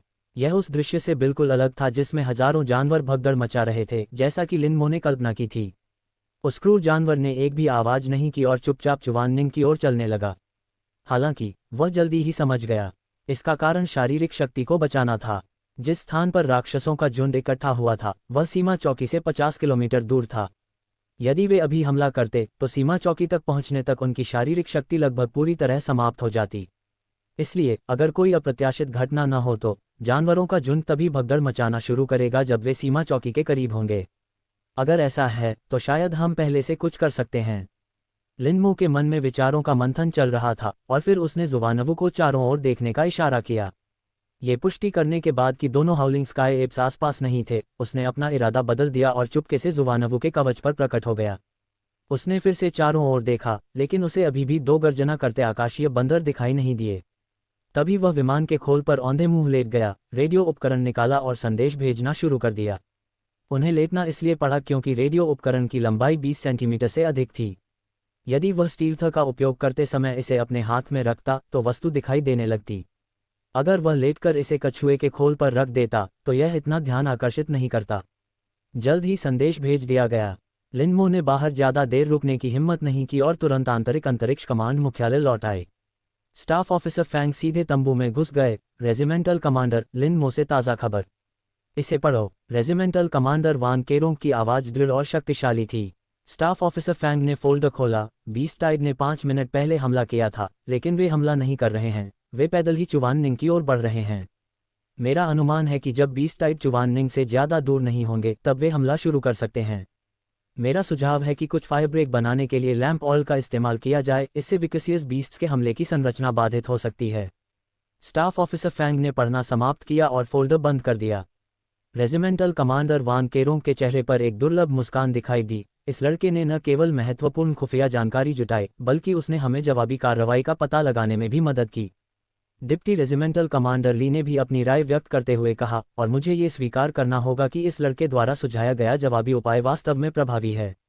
रेजिमेंटल कमांडर वान केरोंग ने सिर हिलाते हुए कहा, डिप्टी रेजिमेंटल कमांडर ली, मैं यह मामला आप पर छोड़ता हूँ। आसपास के शहरों से अतिरिक्त बल आ गए हैं। उन्हें हमारे आदेश का पालन करने और सीमा चौकी से 3, 5 और 7 किलोमीटर दूर क्रॉस के आकार की अग्निरोधक रेखाएं खोदने का निर्देश दें। ध्यान रहे, क्रॉस की क्षैतिज और ऊर्ध्वाधर लंबाई दोनों 1 किलोमीटर से अधिक होनी चाहिए, अन्यथा वे प्रभावी नहीं होंगी। हाँ, रेजिमेंट के उप कमांडर ली ने जवाब दिया और चले गए। हालांकि ली जेनकिंग ने चिंता से पूछा, समय बहुत कम है, क्या अभी भी इस पैमाने की फायर ब्रेक खोदने के लिए पर्याप्त समय है? अभी काफ़ी समय है, रेजिमेंटल कमांडर वान केरोंग ने कहा। ये खूंखार राक्षस पैदल आगे बढ़ रहे हैं, संभवतः 10 किलोमीटर प्रति घंटे की रफ्तार से। हमारे पास फायर ब्रेक बनाने के लिए कम से कम 4 घंटे का समय है। ये तो अच्छी बात है। ली जेनकिंग ने राहत की एक हल्की सी आह भरी, फिर चिंता से भरकर बोला, मुझे आश्चर्य है कि लिन मो अब कैसा होगा। क्या वह किसी खतरे में होगा? अगर वह लगातार संदेश भेज पा रहा है तो इसका मतलब है कि वह फिलहाल सुरक्षित है। रेजिमेंटल कमांडर वान केरोंग ने कहा, लेकिन उनकी आंखों में चिंता की झलक साफ झलक रही थी। हालांकि लिन मो लगातार जवाब भेजती रही, लेकिन समझदार व्यक्ति यह जानता था कि इस जानकारी को इतनी आसानी से हासिल नहीं किया जा सकता था। इसलिए लिन मो इस समय एक बेहद खतरनाक माहौल में होगा, जहां उसे किसी भी क्षण खतरे का सामना करना पड़ सकता है। वह इस स्थिति को लेकर चिंतित क्यों नहीं होगा? फिलहाल तो सुरक्षित हो। ली जेनकिंग रेजिमेंटल कमांडर वान केरोंग के शब्दों का छिपा अर्थ समझ गया। उसने एक व्यंग्यात्मक मुस्कान दी और धीरे से मन ही मन बुदबुदाया, लिन मो, ओह लिन मो, तुम्हें सुरक्षित लौटना होगा। उसके अलावा कोने में चुपचाप बैठे सनलेई ने अब चिंता से अपनी मुट्ठियां भींच लीं और मन ही मन लगातार यही प्रार्थना कर रहे थे, भाई मो, आपको किसी भी कीमत पर कोई नुकसान नहीं होना चाहिए। ... जंगल के भीतरी भाग में राक्षसों का झुंड न तो तेजी से और न ही धीरे धीरे आगे बढ़ता रहा। मुझे आश्चर्य है कि कमांड मुख्यालय ने व्यवस्था कैसे की होगी। आंतरिक स्थान के भीतर लिन मो की भौहें थोड़ी सिकुड़ी हुई थीं और उसकी आंखों में चिंता की झलक थी। हालांकि वह पहले ही सभी खोजी गई जानकारी वापस भेज चुका था, लेकिन इतने बड़े पैमाने पर विनाशकारी आपदा का सामना करने के लिए बहुत अधिक तैयारी की आवश्यकता होती है और प्रत्येक तैयारी कार्य में समय लगता है। चुवाननिंग के लिए यह बेहद महत्वपूर्ण था कि क्या वे बीस्ट टाइड के आने से पहले अपनी तैयारियों को पूरा कर पाएंगे। लेकिन तुरंत ही उसने अपना सिर हिलाया और उस चिंता को अस्थायी रूप से दूर कर दिया। वह फिलहाल राक्षसों के झुंड के बीच में था और अधिक चिंता करने से कोई फायदा नहीं होगा, इसलिए बेहतर होगा कि वह इस समय का उपयोग कुछ और करने में करे। पालथी मारकर बैठे हुए उन्होंने अपनी आंखें बंद कर लीं और अपनी मानसिक ऊर्जा को पुनः प्राप्त करने के लिए ध्यान शुरू करने का इरादा किया। हालांकि स्टील थ के उनके पिछले कुछ उपयोगों में उनकी अवधि सीमा तक नहीं पहुंचा था, फिर भी मानसिक ऊर्जा की खपत काफ़ी अधिक थी। अब जबकि एक बड़ी लड़ाई आसन थी, उसे अपनी सर्वोत्तम स्थिति में वापस आना आवश्यक था। और ठीक उसी क्षण अचानक उसका दिल धड़कने लगा और उसके होठों पर मुस्कान आ गई। दरअसल इस समय तक शुवानवु का स्तर बढ़ चुका था। नाम जुवानवु, नीली आंखों वाला आत्मा का छुआ। विशेषता, स्थान, योग्यता silver advanced, race rank 5 rank advanced, जन्मजात कौशल आंतरिक अंतरिक्ष अति उत्कृष्ट अंतरिक्ष विखंडन / उन्नत निपुण। अर्जित कौशल कछुआ कवच सुपर महारत 0 छलांग उन्नत महारत अंतरिक्ष स्थानांतरण सुपर अनभिज्ञ। विकास क्रम परिपक्व अंतिम चरण रैंक 1 उन्नत। लिटिल वाइट के बाद जुवानवु ने भी सफलतापूर्वक परिपक्वता के अंतिम चरण में प्रवेश कर लिया। इसका अर्थ ये था कि उसकी समग्र शक्ति में एक बार फिर काफ़ी वृद्धि हुई थी। परिपक्वता की अंतिम अवस्था में पहुंचने के बाद जुवानवु के शरीर का आकार फिर से बढ़ गया। रूपांतरण फल से प्राप्त 3 गुना वृद्धि के कारण इसके खोल का व्यास सीधे 27 मीटर तक पहुंच गया। पहले के 21 मीटर की तुलना में इसमें पूरे 6 मीटर की वृद्धि हुई है। इसके अलावा इसकी ऊंचाई 12 मीटर से बढ़कर 15 मीटर हो गई, जो 5 मंजिला इमारत जितनी ऊंची है और ये देखने में बेहद प्रभावशाली प्रतीत होती है। साथ ही आंतरिक स्थान का क्षेत्रफल भी इसमें एक बार फिर जबरदस्त वृद्धि हुई और यह मूल 1740 वर्ग मीटर से सीधे बढ़कर 5200 वर्ग मीटर हो गया। 5200 वर्ग मीटर की अवधारणा क्या है? एक मानक फुटबॉल मैदान का क्षेत्रफल लगभग 7000 वर्ग मीटर होता है। शुवानवु का आंतरिक स्थान पहले से ही एक फुटबॉल मैदान के 3/4 हिस्से के बराबर था। ये कहना कोई अतिशयोक्ति नहीं होगी कि लिनमो अब लिटिल वाइट पर सवार होकर अंदर बेतहाशा दौड़ लगा सकती थी। एक ही समय पर जुवानवु के उन्नयन ने आसपास के खूंखार जानवरों का ध्यान भी आकर्षित किया। ये क्रूर जानवर मूल रूप से रैंक के अनुसार आगे बढ़ रहे थे। शुवानवु भी उसी इलाके में रह रही थी जहां प्रथम श्रेणी की मध्यवर्ती परीक्षा होती थी। खूंखार जानवरों का पता लगाया गया, लेकिन जैसे जैसे इसका उन्नयन हुआ, आसपास के खूंखार जानवर स्वाभाविक रूप से जुवानवु से दूरी बनाने लगे। इससे लिनमो भावुक होकर आह भर उठी। क्रूर जानवरों के बीच पद की अवधारणा वास्तव में बहुत शक्तिशाली थी। और ठीक इसी क्षण अचानक हवा से एक अत्यंत भयावह दबाव नीचे आया और शुवानवु पर जा गिरा। टकराना, शुवानवु के चारों अंग कमजोर पड़ गए और उसका विशाल शरीर जमीन पर जोर से गिरा, जिससे धरती में भीषण कंपन पैदा हो गई। आंतरिक अंतरिक्ष के अंदर लिनमो के चेहरे के भाव में अचानक बदलाव आया और उसका दिल तुरंत उसके गले तक आ गया। जुवानवु के अपग्रेड ने वास्तव में हाउलिंग स्काई ऐप को चिंतित कर दिया था। अगले ही पल टकराना, गरजते हुए आकाश वानर की आकृति हवा से नीचे उतरी और जुवानवु के सामने जमीन पर जोर से गिरी, जिससे आधा मीटर गहरा गड्ढा बन गया और कंकड़ उड़ने लगे। फिर उसका शरीर धीरे धीरे फैलने लगा और तब तक फैलता रहा जब तक कि उसकी ऊंचाई 15 मीटर तक नहीं पहुंच गई। यह ऊंचाई बिल्कुल शुवानवु के बराबर थी। उसकी निगाहें चाकू की तरह सीधे शुवानवु की आंखों में चुभ गईं, मानो वह शुवानवु को पूरी तरह से समझना और उसके आर पार देखना चाहती हो। आंतरिक स्थान में लिनमो ने घबराकर अपनी सांस रोक ली। विशियस बीस्ट्स का रैंक बढ़ना सामान्य बात थी। वह ये बात पूरी तरह से समझ नहीं पा रहा था कि जुवानवु के रैंक में वृद्धि से हाउलिंग स्काई ऐप क्यों चिंतित हो जाएगा। अगर उसे यह पता होता तो वह अस्थायी रूप से जुवानवु को दबा देता, जिससे उसे रैंक ऊपर जाने से रोका जा सके। लेकिन अब कुछ भी कहने का समय नहीं था। गरजने वाला आकाशीय बंदर पहले ही आ चुका था और वह बस उससे निपटने का कोई तरीका ढूंढ सकता था। उसने शुवानवु को अपना सिर नीचे करने का इशारा किया, मानो वह विनम्रतापूर्वक जमीन पर लेट गया हो।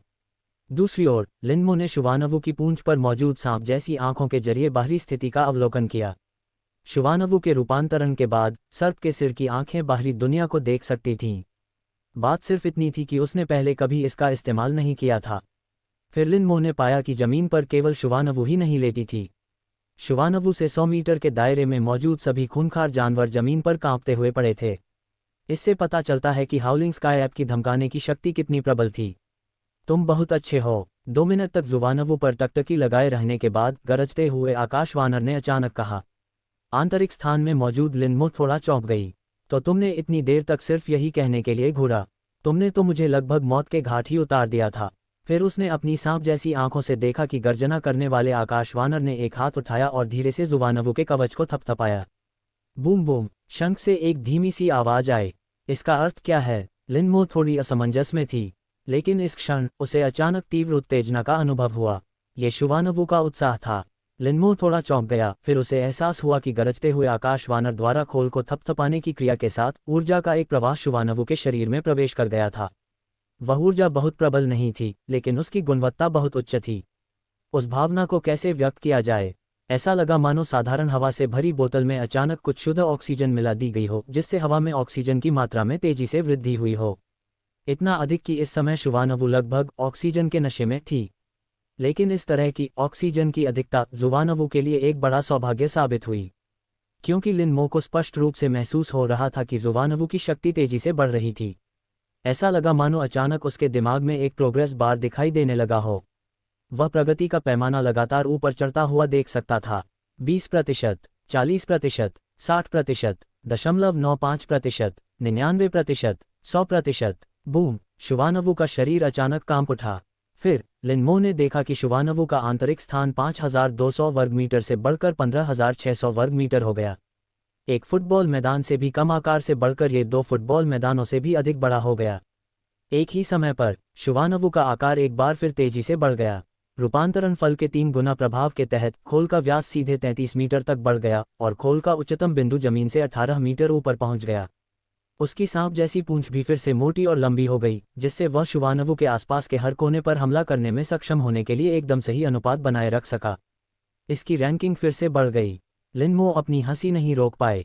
उसे कभी उम्मीद नहीं थी कि जुवानवु द्वारा गलती से हाउलिंग स्काई ऐप को सचेत करने के बाद उसे इतना बड़ा लाभ मिलेगा। नतीजतन जुवानवु की विकास रैंकिंग सीधे निम्नतम दूसरे स्थान पर पहुंच गई। लिटिल वाइट के रैंक 1 एडवांस्ड और कुनपिंग के फर्स्ट ऑर्डर लो रैंक के साथ वह अब निस्संदेह इंटरमीडिएट बीस्ट मास्टर के पद तक पहुंच सकता है। खूब मेहनत करो, गरजते हुए आकाश वानर ने जुवानवु से फिर कहा और फिर पास के एक बड़े पेड़ की ओर छलांग लगा दी। हवा में रहते हुए उसका शरीर तेजी से सिकुड़ने लगा और जब तक वह पेड़ पर उतरा तब तक उसकी ऊंचाई वापस 3 मीटर हो चुकी थी। फिर राक्षसों का झुंड आगे बढ़ता रहा। हालांकि लिनमो ने ध्यान से देखा कि जुवानवु के आसपास मौजूद क्रूर जानवर अब जुवानवु को स्पष्ट रूप से बड़े हुए भय और थोड़े सम्मान के साथ देख रहे थे। वह अनुभूति कुछ ऐसी थी मानो आम लोग किसी उच्चपदस्थ व्यक्ति को देख रहे हों। क्या अभी अभी हाउलिंग स्काई ऐप के कार्यों ने जानवरों के झुंड में जुवानवु की स्थिति को ऊंचा कर दिया है? लिनमो के मन में विचारों का मंथन चल रहा था और उसने शुवानवु को धीमा होने का इशारा किया। क्रूर जानवरों में पद का बहुत प्रबल बोध होता है। इससे पहले शुवानवु हमेशा उस क्षेत्र में था जहां प्रथम श्रेणी के मध्यवर्ती छात्र होते थे। वहां खूंखार जानवर निवास करते थे। एक बार जब ये पिछड़ गया और उच्च श्रेणी के क्षेत्र में प्रवेश कर गया, वे क्रूर जानवर गुस्से में गुर्राते थे, जो उसे गति बढ़ाने का संकेत देता था। लगातार 2 बार रैंक अप होने के बाद जुवानवु को रैंक 2 के निम्न श्रेणी के खतरनाक जानवरों की श्रेणी में होना चाहिए। हालांकि जब यह उस क्षेत्र में पहुंचा जहां द्वितीय श्रेणी के उन्नत खूंखार जीव मौजूद थे, तब भी आसपास के खूंखार जीवों ने कोई प्रतिक्रिया नहीं दी और शुवानवु के प्रति उनकी निगाहों में अब भी भय और सम्मान का भाव था। इससे लिनमो पूरी तरह आश्वस्त हो गई। शुवानवु का वर्तमान में पशु समूह में काफी ऊंचा स्थान था, इसलिए उसका दिल बेचैन हो गया और उसने जुवानवु को रुकने के लिए कहा। वह ये देखना चाहता था कि शुवानवु की वर्तमान स्थिति किस स्तर तक पहुंच गई है। 3 श्रेणी के क्रूर जानवर, 4 श्रेणी के क्रूर जानवर, 5 श्रेणी के खूंखार जानवर जब पास आए तभी लिनमो ने फिर से उन उकसाने वाली गुर्राहटों को सुना। इसलिए यद्यपि जुवानवु की शक्ति निम्न श्रेणी के द्वितीय स्तर की है, लेकिन हाउलिंग स्काई ऐप के कारण पशु समूह में उसकी स्थिति उन्नत श्रेणी के चतुर्थ स्तर के बराबर है। क्रूर जानवर, लिनमो की आंखों में हल्की सी चमक आ गई। अगर ऐसा था तो क्या इसका मतलब यह था कि जुवानवु 4 श्रेणी के खूंखार जानवरों को नियंत्रित कर सकता था? ये सोचते ही उसने तुरंत जुवानवु को गति बढ़ाने और उस क्षेत्र में प्रवेश करने का आदेश दिया जहां 4 श्रेणी के खूंखार जानवर मौजूद थे। फिर उसने जुवानवु से 3 रैंक आगे बढ़ने का संकेत मांगा। उस खूंखार जानवर को रोकना होगा। वह क्रूर जानवर सचमुच रुक गया, लेकिन उसका रवैया शुवानवु के प्रति बहुत सम्मानजनक नहीं था। लिनमो का दिल उत्तेजित हो गया और उसने उस खूंखार जानवर को वहां से जाने के लिए कहा। फिर उसने अपनी गति तेज की और उस क्षेत्र की ओर बढ़ा जहां 3 श्रेणी के खूंखार जानवर मौजूद थे। उसे संयोगवश 3 रैंक का उन्नत उपकरण मिल गया। विक्षिप्त जानवर और लिनमो ने भी उसी विधि का अनुसरण करते हुए जुवानवु को इसे फिर से रोकने के लिए कहा। जैसा कि उम्मीद थी, ये 3 रैंक आगे बढ़ गया। विक्षिप्त जानवर तुरंत रुक गया और उसने जुवानवु के आदेश से कोई असंतोष नहीं दिखाया। इसलिए जानवरों के झुंड में जुवानवु की वर्तमान स्थिति 4 श्रेणी के खूंखार जानवरों के बराबर होनी चाहिए। लिनमो एक अंतिम निष्कर्ष पर पहुंची। फिर उसकी आंखों में हल्की सी चमक आ गई। यह उनके लिए एक बहुत अच्छा अवसर था। तुरंत ही उसने जुवानवू को एक 3 रैंक के उन्नत सैनिक को बुलाने का आदेश दिया। आयरन बोन वुल्फ को लेकर वे जानवरों के झुंड से निकल गए। हालांकि आयरन बोन वुल्फ असमंजस में था, लेकिन उसने जुवानवू के आदेश का विरोध करने की हिम्मत नहीं की और उसे केवल उसका पालन करना पड़ा। जब वे राक्षसों के झुंड की नज़रों से ओझल हो गए, तभी जुवानवू रुका। फिर इसने आयरन बोन वुल्फ को अपना सिर ऊंचा उठाने का संकेत दिया, जिससे उसकी गर्दन दिखाई देने लगी। आयरन बोन वुल्फ की गर्दन के नीचे की मुलायम फर को देखते हुए लिनमो ने अपने आंतरिक परिवेश में एक गहरी सांस ली और फिर उसका दिमाग तेजी से सोचने लगा। तस्क आयरन बोन वुल्फ की गर्दन पर अंतरिक्ष पल भर में फट गया। आयरन बोन वुल्फ की गर्दन के साथ साथ एक बड़ा घाव खुल गया और तुरंत ही खून की एक धारा बह निकली। अत्यधिक दर्द से कराहते हुए आयरन बोन वुल्फ ने सहज रूप से संघर्ष करने की कोशिश की, लेकिन लगभग उसी क्षण स्पेस क्लीविंग स्लैश सक्रिय हो गया। शियाओ बाई की आकृति अचानक प्रकट हुई और आधा मीटर लंबी एक जल तलवार सटीक रूप से लौहस्थी भेड़िए की गर्दन पर लगे घाव में जा लगी। पफ! आयरन बोन वुल्फ का सिर सीधे धड़ से अलग हो गया। उसका विशाल शरीर, जो 15 से 16 मीटर लंबा था, आधा कदम आगे बढ़ा और फिर धीरे धीरे जमीन पर गिर पड़ा। वूश! अपने आंतरिक स्थान में लिनमो ने राहत की एक गहरी सांस ली। जुवानवू की स्थिति का उपयोग करके तीसरे रैंक के एक खूंखार जानवर को मारना एक ऐसा विचार था जो अभी अभी उसके दिमाग में आया था। एक और 3 रैंक उन्नत उस खूंखार जानवर से निपटने के लिए कम से कम एक उन्नत पशु प्रशिक्षक की आवश्यकता होगी। वह यहाँ जितना अधिक लोगों को मारेगा, चुवाननिंग पर उतना ही कम दबाव पड़ेगा। दूसरी ओर 3 रैंक के उन्नत सैनिक का शव विसियस बीस्ट की कीमत 36 लाख से 40 लाख के बीच थी। अगर वह और अधिक लोगों को मार सकता तो उसके ऊपर जो कर्ज था वह अब कोई मुद्दा नहीं रह जाता। बिल्कुल, ऐसा करने में भी बहुत जोखिम थे। 3 रैंक उन्नत विकसियस बीस्ट निश्चित रूप से ऐसी चीज नहीं थी जिसे वह अपने वर्तमान स्तर पर संभाल सके। उसके कार्यों में कोई भी गलती घोर आपदा का कारण बन सकती है। हालांकि चुवाननिंग और खुद के लिए उन्होंने अंततः जोखिम उठाने का फैसला किया। सौभाग्य से वह सफल हो गया।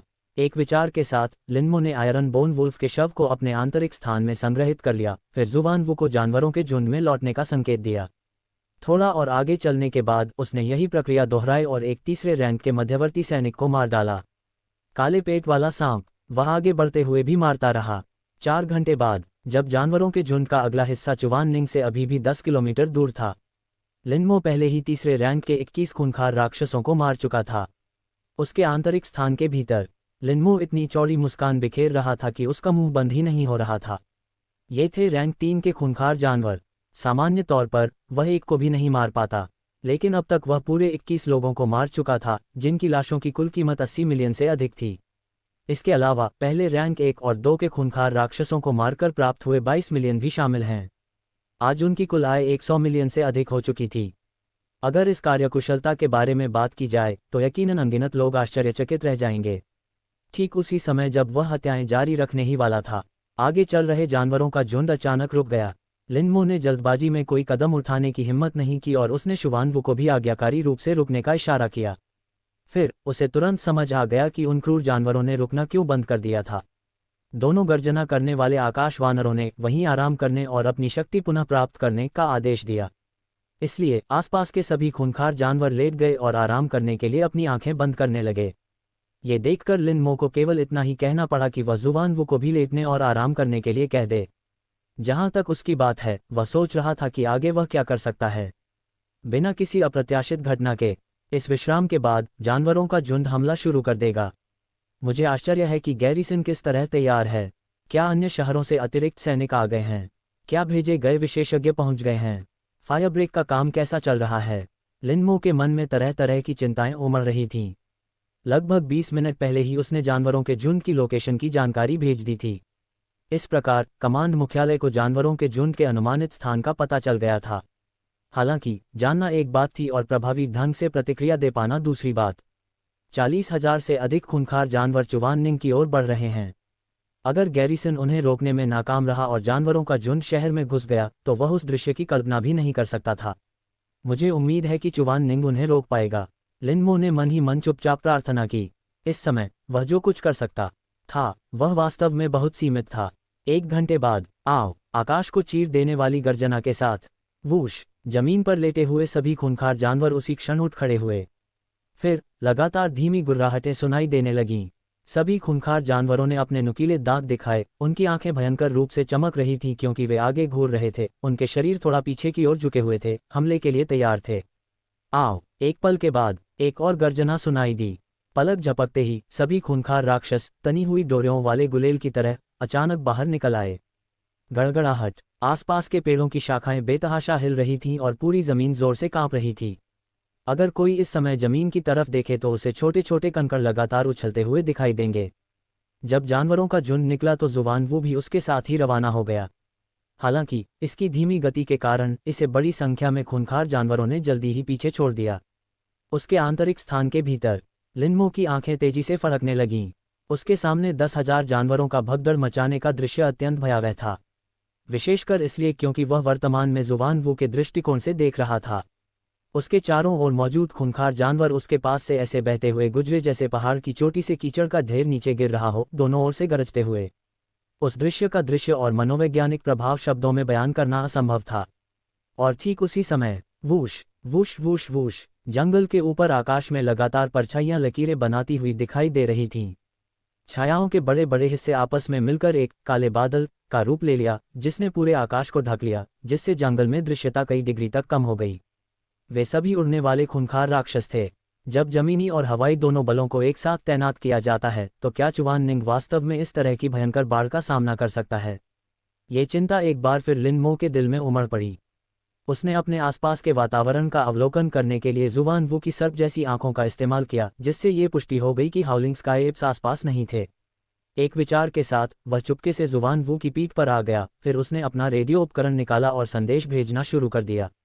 कमांड मुख्यालय के पास असंख्य सर्चलाइटें तेज रोशनी से जगमगा उठीं, जिससे पूरे वन क्षेत्र में एक शानदार प्रकाश फैल गया। यदि कोई इस समय शहर के अंदर से सीमा चौकी की ओर देखे तो ऐसा भ्रम पैदा होगा कि शहर में रात है, लेकिन सीमा चौकी पर दिन है। रेजिमेंटल कमांडर वान केरोंग, ली जेंगकिंग और उनका समूह कमांड मुख्यालय के बाहर खड़े थे। उनकी निगाहें सामने के जंगल पर टिकी हुई थीं। कुछ ही समय पहले उन्होंने सभी संभावित तैनाती और व्यवस्थाएं पूरी कर ली थीं। अब उनके पास बस यही विकल्प था कि वे अपना सर्वश्रेष्ठ प्रदर्शन करें और बाकी सब भाग्य पर छोड़ दें। और ठीक उसी समय स्टाफ ऑफिसर फैंग तेजी से रेजिमेंटल कमांडर वान केरोंग के पास गए और बोले, लिनमो ने ताज़ा खबर भेजी है। विशालकाय राक्षसों ने 10 किलोमीटर दूर से अपना हमला शुरू कर दिया है और उड़ने वाले और जमीन पर रहने वाले दोनों प्रकार के राक्षस एक साथ हमला कर रहे हैं। रेजिमेंटल कमांडर वान केरोंग ने सिर हिलाया और तुरंत अपना वॉकी टॉकी निकालकर आदेश दिया, सभी अलाव जलाओ। अलाव जलाने का समय सीमित होता था, इसलिए पहले वे केवल लकड़ियां इकट्ठा करके ढेर बनाते थे, लेकिन उन्हें जलाते नहीं थे। वूश वूश वूश जंगल में एक के बाद एक आग जलती गई और जंगल के भीतरी हिस्सों में फैलती चली गई। इसके बाद रेजिमेंटल कमांडर वान केरोंग ने दूसरा आदेश दिया, सबसे बाहरी फायरब्रेक में तैनात कर्मी तुरंत खाली करें और दूरस्थ इग्निशन की तैयारी करें। और लगभग उसी समय उनके शब्द समाप्त हो गए। गड़गड़ाहट। जंगल के भीतर से एक धीमी गर्जना सुनाई दी और उनके पैरों के नीचे की जमीन थोड़ी थोड़ी कांपने लगी। वहां मौजूद सभी लोगों के चेहरे थोड़े सख्त हो गए। भयंकर लहर आ गई है। गड़गड़ाहट। बीस्ट टाइड लगातार आगे बढ़ता रहा। आंतरिक स्थान के भीतर लिनमो ने उग्र गति से दौड़ते हुए खूंखार जानवरों की बाढ़ को देखा और जुबानवू को एक बार फिर धीमा होने का संकेत दिया। जैसे ही बीस्ट टाइड ने हमला शुरू किया, स्काउट के रूप में उनका मिशन आधिकारिक तौर पर समाप्त हो गया। इसके बाद उसे जो करना था वह था जितनी जल्दी हो सके सीमा चौकी पर वापस लौटना और गैरिसन के साथ मिलकर बीस्ट टाइड का सामना करना। हालांकि इस समय बीस्ट टाइड को छोड़ना आसान नहीं था, क्योंकि सभी खूंखार जानवर पूरी गति से दौड़ रहे थे, इसलिए अगर वह सीधे निकल जाता तो ये बेहद ध्यान खींचने वाला होता। एक बार जब उन दो दहाड़ने वाले आकाश वानरों को पता चल गया कि वह भागने की कोशिश कर रहा है, तो निश्चित रूप से उसका अंजाम घोर विनाशकारी होगा। इसलिए उसके पास केवल यही विकल्प था कि वह जुबानवू की गति धीमी कर दे। इस तरह जब सभी खूंखार जानवर उसके पास से गुजर जाएंगे तो उसे स्वाभाविक रूप से पीछे हटने का अवसर मिल जाएगा। वूश। तभी लिनमो ने जुबानवू की दृष्टि को भेद दिया। सामने जंगल में अचानक 2 किलोमीटर से अधिक लंबी एक चमकदार लाल रोशनी जगमगा उठी। जैसे ही लाल रोशनी चमकी, भयंकर लपटें आसमान में ऊंची उठ गईं, जिससे लगभग आधा आसमान लाल रंग में रंग गया। ये गैरिसन द्वारा स्थापित फायरब्रेक है। लिनमो की आंखें अचानक चमक उठीं। इस समय बीस्ट टाइड का अगला हिस्सा सीमा चौकी से लगभग 7 या 8 किलोमीटर दूर था। इस स्थान पर पहले से ही फायरब्रेक स्थापित होने का मतलब यह था कि बीस्ट टाइड के आने से पहले गैरिसन ने पूरी तैयारी कर ली थी। ये लिनमो के लिए बहुत अच्छी खबर थी। तुरंत बाद गर्जन, चीखना, फुफकार, उद्धरण चिन्ह डॉट डॉट डॉट उद्धरण चिन्ह, एक के बाद एक खूंखार जानवरों की दहाड़ें सामने से गूंज उठीं। लिनमो को यह महसूस हो रहा था कि उन आवाज़ों में दर्द और घबराहट भरी हुई थी। स्पष्टतः उस 2 किलोमीटर लंबी फायर ब्रेक ने विसियस बीस्ट्स को काफ़ी नुकसान पहुंचाया था। फिर लिन मो ने सामने तेजी से दौड़ रहे जानवरों के झुंड में अचानक अफरा तफरी मचते हुए देखी। ऐसा प्रतीत हुआ कि झुंड के आगे वाले हिस्से के अचानक धीमा हो जाने के कारण पीछे वाले जानवर समय पर प्रतिक्रिया नहीं कर पाए और सीधे उनसे टकरा गए। बड़ी संख्या में खूंखार जीव आपस में टकराकर ढेर हो गए, जबकि अन्य लुढ़क कर एक ढेर में बदल गए। कई बदकिस्मत लोगों को तो पीछे से उमड़ते हुए जानवरों ने कुचलकर मांस का पेस्ट बना दिया। महान, लिन मो ने उत्साह में अपनी मुट्ठी भींच ली। इस फायर ब्रेक ने न केवल हमलावर जानवरों की गति को सफलतापूर्वक धीमा किया बल्कि उन्हें काफ़ी नुकसान भी पहुंचाया। चुवान निंग के लिए इसे निश्चित रूप से एक अच्छी शुरुआत माना जा सकता है। चीखना। अचानक पीछे से एक दहाड़ते हुए आकाशीय बंदर की क्रोधी गर्जना सुनाई दी। आवाज सुनना। अराजक जानवरों के समूह ने जल्दी ही अपना संयम वापस पा लिया और तेजी से अपनी संरचना को समायोजित करना शुरू कर दिया। 10 मिनट से भी कम समय में बीस्ट टाइड में पूरी तरह से व्यवस्था बहाल हो गई और उन्होंने एक बार फिर अपना हमला शुरू कर दिया। लेकिन चूंकि वह फायर ब्रेक अभी भी उग्र था, इसलिए हमलावर बीस्ट टाइड फायर ब्रेक के किनारों को पार करने के लिए केवल 2 धाराओं, बाएं और दाएं, में विभाजित हो सका। फायर ब्रेक को पार करने के बाद ही वे फिर से विलय हो सकेंगे। लिन मो ने आंतरिक स्थान से इस दृश्य को चुपचाप देखा और जुवानवू को धीमी गति से आगे बढ़ते रहने का संकेत दिया। कुछ देर बाद उसके पीछे केवल छठे और उससे ऊपर के रैंक के क्रूर जानवर ही बचे थे। इस बीस्ट टाइड में रैंक 6 से रैंक 9 तक कुल मिलाकर लगभग 200 ही खूंखार जानवर थे। इसलिए अगर कोई दुर्घटना न हो तो वह जल्द ही बीस्ट टाइड को छोड़कर जा सकेगा। और ठीक उसी समय वूश, चकाचौंध भरी लाल रोशनी ने एक बार फिर आधे आकाश को गहरे लाल रंग में रंग दिया। 2 किलोमीटर से अधिक लंबी एक और फायर ब्रेक रोशन हो गई। भयंकर लपटें तुरंत भड़क उठीं और दर्जनों मीटर ऊंची उठ गईं। आग की उग्र लपटें इधर उधर फैल गईं और पल भर में ही खूंखार राक्षसों के एक बड़े क्षेत्र को अपनी चपेट में ले लिया। गर्जन, चीखना, उद्धरण चिन्ह ... उद्धरण चिन्ह। दर्द भरी चीखें एक के बाद एक गूंजती रहीं। बड़ी संख्या में खूंखार जानवर घायल हो गए या आग की लपटों में जलकर मर गए। समय रहते गति धीमी करने में असमर्थ पीछे से भारी संख्या में जानवर एक साथ उन पर टूट पड़े, जिससे वे सब जमीन पर गिर पड़े। अत्यधिक जड़त्व के कारण कई खूंखार जीव सीधे आग की लपटों में जा गिरे। फिर उससे भी कहीं अधिक दुखद गर्जनाओं की एक और लहर आई। आंतरिक स्थान के भीतर लिन मो का मनोबल एक बार फिर बढ़ गया। इस दूसरे फायर ब्रेक का प्रभाव पहले वाले से भी बेहतर था। उन्होंने अनुमान लगाया कि इन 2 फायर ब्रेक के कारण कम से कम 2000 से अधिक खूंखार जानवर मारे गए या घायल हुए। हालांकि वे सभी निम्न श्रेणी के थे, रैंक 1, 2 और 3 के क्रूर जानवर। फिर भी ये चुवान निंग पर दबाव को काफ़ी हद तक कम करने के लिए पर्याप्त था। इस बारे में सोच रहा हूँ। लिन मो के चेहरे के भाव अचानक बदल गए और उसने जुवानवू को थोड़ी गति बढ़ाने का आदेश दिया। इन खूंखार दरिंदों के शवों की कीमत बहुत अधिक थी।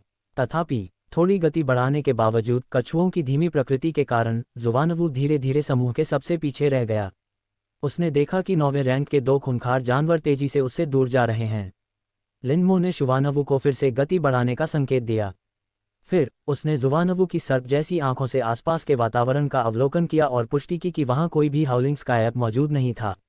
तभी एक विचार के साथ वह छुपकर जुवानवू के कवच पर प्रकट हुआ और सूचना प्रसारित करने के लिए अपना वायरलेस उपकरण निकाला। विक्षिप्त राक्षसों की क्षति रिपोर्ट से गैरिसन का मनोबल बढ़ाने में लाभ हुआ। गैरिसन के सदस्यों को सूचित करना आवश्यक था, और जैसे ही उन्होंने संदेश भेजना समाप्त किया, वे पहले फायर ब्रेक पर पहुंच गए। तब तक फायर ब्रेक में लगी आग शांत हो चुकी थी, लेकिन आसपास का तापमान अभी भी बहुत अधिक था।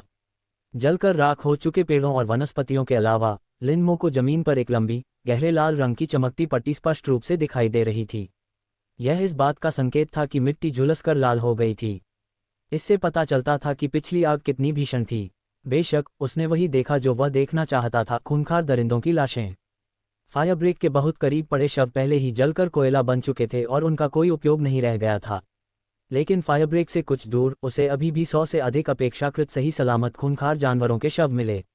दरअसल मृत खूंखार राक्षसों की संख्या इससे कहीं अधिक थी। हालांकि आग से झुलसे लोगों को छोड़कर जब बीस्ट टाइड ने अपना दूसरा हमला किया, तब तक कई शव बुरी तरह से कुचले जा चुके थे और उनकी पहचान करना असंभव था। अंत में लगभग 100 के करीब ही बचे थे जो उपयोग योग्य थे। लिन मो ने एक अनुमान लगाया कि इन शवों का कुल मूल्य 200 मिलियन से अधिक होना चाहिए। फिर भी वह इस बात से बिल्कुल भी खुश नहीं हो सका, क्योंकि इन खूंखार जानवरों के शव चुवान निंग को जानवरों के प्रकोप का सामना करने की कीमत पर प्राप्त किए गए थे। इसलिए वह इन शवों को अपने लिए इकट्ठा नहीं कर रहा था। उसने पहले ही तय कर लिया था कि बीस्ट टाइड के समाप्त होने के बाद वह इन सभी शवों को गैरिसन और अधिकारियों को सौंप देगा। हालांकि अगर वह उन्हें नहीं सौंपता तो किसी को पता भी नहीं चलता।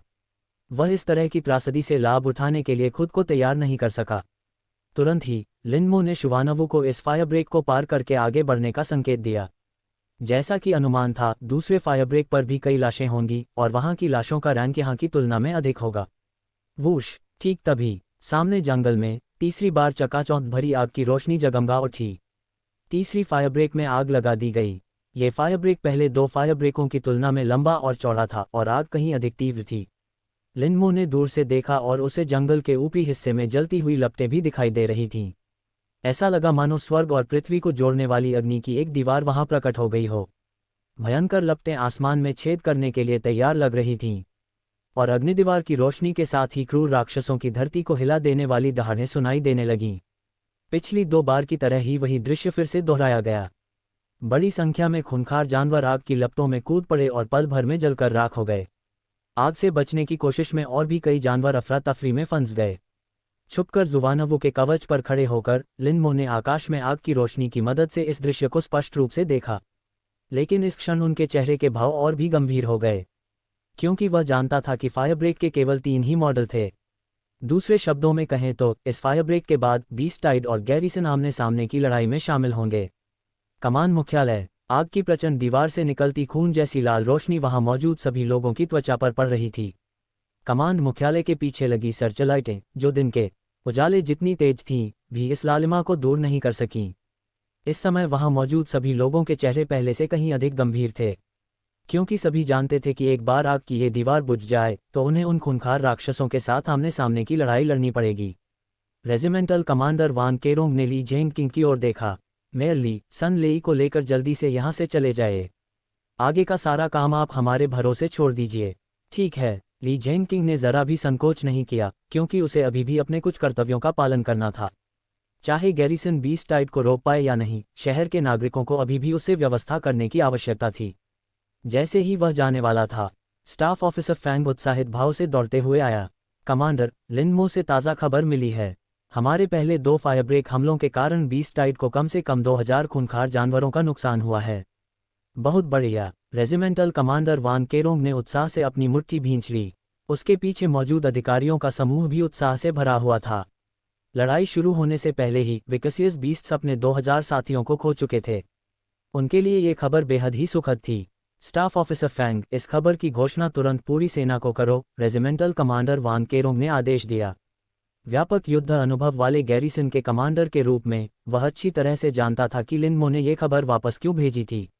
जी, स्टाफ ऑफिसर फैंग ने जवाब दिया और जल्दी से चले गए। रेजिमेंटल कमांडर वान केरोंग ने ली जेंगकिंग की ओर मुड़कर फिर से उत्साह से कहा, मेयर ली, ये लड़का लिनमो सचमुच असाधारण है।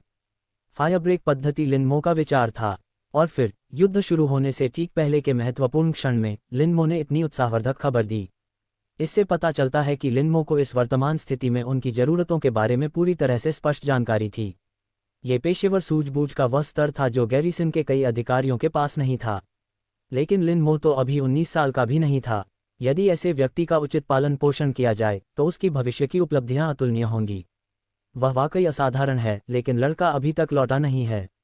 कमांडर वांग, अगर वह वापस आता है तो आपको उसकी सुरक्षा सुनिश्चित करनी होगी, ली जेंगकिंग ने बेबसी से निर्देश दिया। वही लिनमो को यहाँ लाया था, लेकिन अब उसे जाना पड़ा और लिनमो वापस नहीं लौटी। वह लड़के को केवल रेजिमेंटल कमांडर वान केरोंग के हवाले कर सकता था। चिंता मत करो, जब तक वह वापस आ जाता है मैं उसे कुछ भी नहीं होने दूंगा, रेजिमेंटल कमांडर वान केरोंग ने गंभीरता से कहा। ली जेंगकिंग ने सिर हिलाया और कुछ हद तक अनिच्छुक सन लेई को जल्दी से खींचकर दूर ले गया। और इस समय कमांड मुख्यालय से 3 किलोमीटर दूर स्थित आग की दीवार भी धीरे धीरे कमजोर पड़ने लगी। रेजिमेंटल कमांडर वान केरोंग ने गहरी सांस ली और धीरे से रेडियो उठाया। सभी लोग युद्ध के लिए तैयार हो जाओ। ... दूसरे फायर ब्रेक के सामने लिनमो ने कुछ मिनट बिताकर 200 से अधिक उपयोग योग्य खूंखार जानवरों के शवों को अपने पशु प्रबंधन क्षेत्र में रखा। ये बिल्कुल वैसा ही था जैसा उसने पहले अनुमान लगाया था। पहले फायर ब्रेक की तुलना में यहाँ अधिक खतरनाक जानवरों के शव थे और उनकी औसत रैंक भी अपेक्षाकृत अधिक थी। उन्होंने अनुमान लगाया कि इन 200 से अधिक शवों की कीमत 600 मिलियन से अधिक होनी चाहिए। पिछले लगभग 200 मिलियन के साथ मिलाकर उसके द्वारा एकत्रित सभी शवों की कुल कीमत लगभग 900 मिलियन होनी चाहिए। लेकिन ये पैसा युद्ध के बाद की रिकवरी के लिए आवश्यक राशि का 1% भी शायद कवर नहीं कर पाएगा। लिनमो ने बेबसी से अपना सिर हिलाया और शुवानवु की दृष्टि से आगे देखना जारी रखा। परिणाम उनकी अपेक्षा से भिन्न था। उसने शुरू में सोचा था कि 2 हाउलिंग स्काई एप्स विसियस बीस्ट्स को तीसरे फायर ब्रेक के किनारों से गुजरने के लिए मजबूर करेंगे। उस स्थिति में दुष्ट राक्षस अलग हो जाएंगे और उनके सामूहिक हमले से उत्पन्न प्रभाव बल काफी कम होगा। हालांकि हाउलिंग स्काई एप्स ने ऐसा नहीं किया। इसके बजाय उन्होंने तीसरे फायर ब्रेक से पहले सभी विसियस बीस्ट्स को रोक दिया। ये दृश्य, इससे लिनमो की आंखों के कोने फड़कने लगे, क्योंकि इसका मतलब ये था कि हाउलिंग स्काई एप्स ने फायर ब्रेक्स के असली उद्देश्य को समझ लिया था और उसे सफलतापूर्वक निष्क्रिय कर दिया था। बुद्धि किसी भी तरह से मनुष्यों से कम नहीं है। ये वाक्यांश अचानक लिनमो के दिमाग में कौंध गया। पहले उसे लगता था कि 2 हाउलिंग स्काई एप्स केवल मानवीय भाषा बोलने में सक्षम हैं और उनकी बुद्धिमत्ता और मनुष्यों की बुद्धिमत्ता के बीच अभी भी अंतर है। लेकिन अब ऐसा प्रतीत हो रहा था कि इन 2 गर्जना करने वाले आकाश वानरों की बुद्धिमत्ता संभवतः मनुष्यों के समकक्ष स्तर तक पहुंच गई थी। ये सोचते ही वह तुरंत छुपकर शुवानवु की पीठ पर प्रकट हो गया और संदेश भेजना शुरू कर दिया। हाउलिंग स्काई एप्स की बुद्धि मनुष्यों से कम नहीं होती, इसलिए जब गैरिसन ने उनसे निपटा तो वे उन्हें केवल क्रूर जानवरों के रूप में नहीं मान सकते थे, बल्कि उन्हें मानव जैसे विरोधियों के रूप में मानना पड़ा।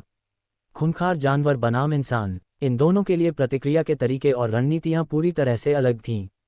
जैसे ही लिनमो ने संदेश भेजना समाप्त किया, सामने जंगल में आग की वह दीवार जो स्वर्ग और पृथ्वी को जोड़ती हुई प्रतीत होती थी, धीरे धीरे कमजोर पड़ने लगी। गर्जन, आकाश में दहाड़ते बंदरों की धरती को हिला देने वाली दहाड़ गूंज उठी। जो क्रूर राक्षस एक जगह रुके हुए थे, वे तुरंत हरकत में आ गए। महज कुछ ही मिनटों में उन्होंने अपनी संरचना को पुनर्गठित कर लिया और हमला करने के लिए तैयार हो गए। उसी समय लिनमो ने बड़ी उत्सुकता से देखा। तीसरे फायर ब्रेक में घायल हुए वे खूंखार जानवर सेना के गठन में शामिल नहीं हुए। इसके बजाय वे पीछे हटने लगे और अपने आसपास के खूंखार जानवरों के शवों को घसीटते हुए ले जाने लगे। वे जानते हैं कि घायल खूंखार जानवर युद्ध में भाग लेने पर भी ज्यादा उपयोगी नहीं होंगे। वे तो मरे हुए खूंखार जानवरों के शवों को भी हटवाने का काम जानते हैं, ताकि इंसानों को कोई फायदा न हो। लिनमो ने धीरे से खुद से कहा और उसका चेहरा धीरे धीरे गंभीर होता गया। अब उसे बस यही उम्मीद थी कि आग की दीवार थोड़ी धीमी गति से बुझेगी, ताकि गैरिसन को तैयारी के लिए थोड़ा और समय मिल सके। जब उन्होंने अभी संदेश भेजा तो उन्होंने रेजिमेंटल कमांडर वान केरोंग को जंगल के किनारे के पास एक ट्रिपवायर लगाने का सुझाव दिया। इससे बीस्ट टाइड के हमले की गति को कुछ हद तक धीमा किया जा सकेगा। हालांकि अब समय बहुत कम था और उसे नहीं पता था कि गैरिसन के पास इसे स्थापित करने के लिए पर्याप्त समय होगा या नहीं। लेकिन इस समय वह इन चीजों के बारे में सोचने का जोखिम नहीं उठा सकता था। 2 दहाड़ते हुए आकाश वानरों को आगे बढ़ते हुए पशु ज्वार का निर्देशन करते हुए देखकर उसने एक विचार से सीधे जुवानवु को अपने पशु वशीकरण क्षेत्र में वापस बुला लिया। फिर छुपकर उसने बीस्ट टाइड को पार किया और सीमा चौकी की ओर भागा। इस समय बीस्ट टाइड का अगला हिस्सा सीमा चौकी से लगभग 3 किलोमीटर दूर था और वह सीमा चौकी से 5 किलोमीटर से भी कम दूरी पर था। उसकी रफ्तार को देखते हुए पूरी गति से न भी जाने पर इसमें केवल कुछ ही मिनट लगेंगे। लिनमो के जाने के कुछ ही समय बाद जंगल में लगी आग की दीवार अंततः धीरे धीरे बुझ गई। आग की रोशनी के बिना जंगल एक बार फिर घोर अंधेरा हो गया। अंधेरी रात में भूतिया आग की तरह दिखने वाली बीस्ट टाइड की घनी आंखें ही असाधारण रूप से भयानक लग रही थीं। फिर एक निश्चित क्षण में गर्जन, एक दहाड़ते हुए आकाशीय वानर की गर्जना के साथ बूम, ऐसा लग रहा था मानो धरती बुरी तरह कांप रही हो। ठीक उसी क्षण सभी खूंखार जानवर एक साथ बाहर निकल आए। तो ये था बीस्ट टेमिंग ईरा कहानी का 321 से 330 तक की एपिसोड। अगर कहानी पसंद आई तो सब्सक्राइब, लाइक और कमेंट करें और भी इसी तरह के कहानी सुनने के लिए हमारे साथ जुड़े रहे।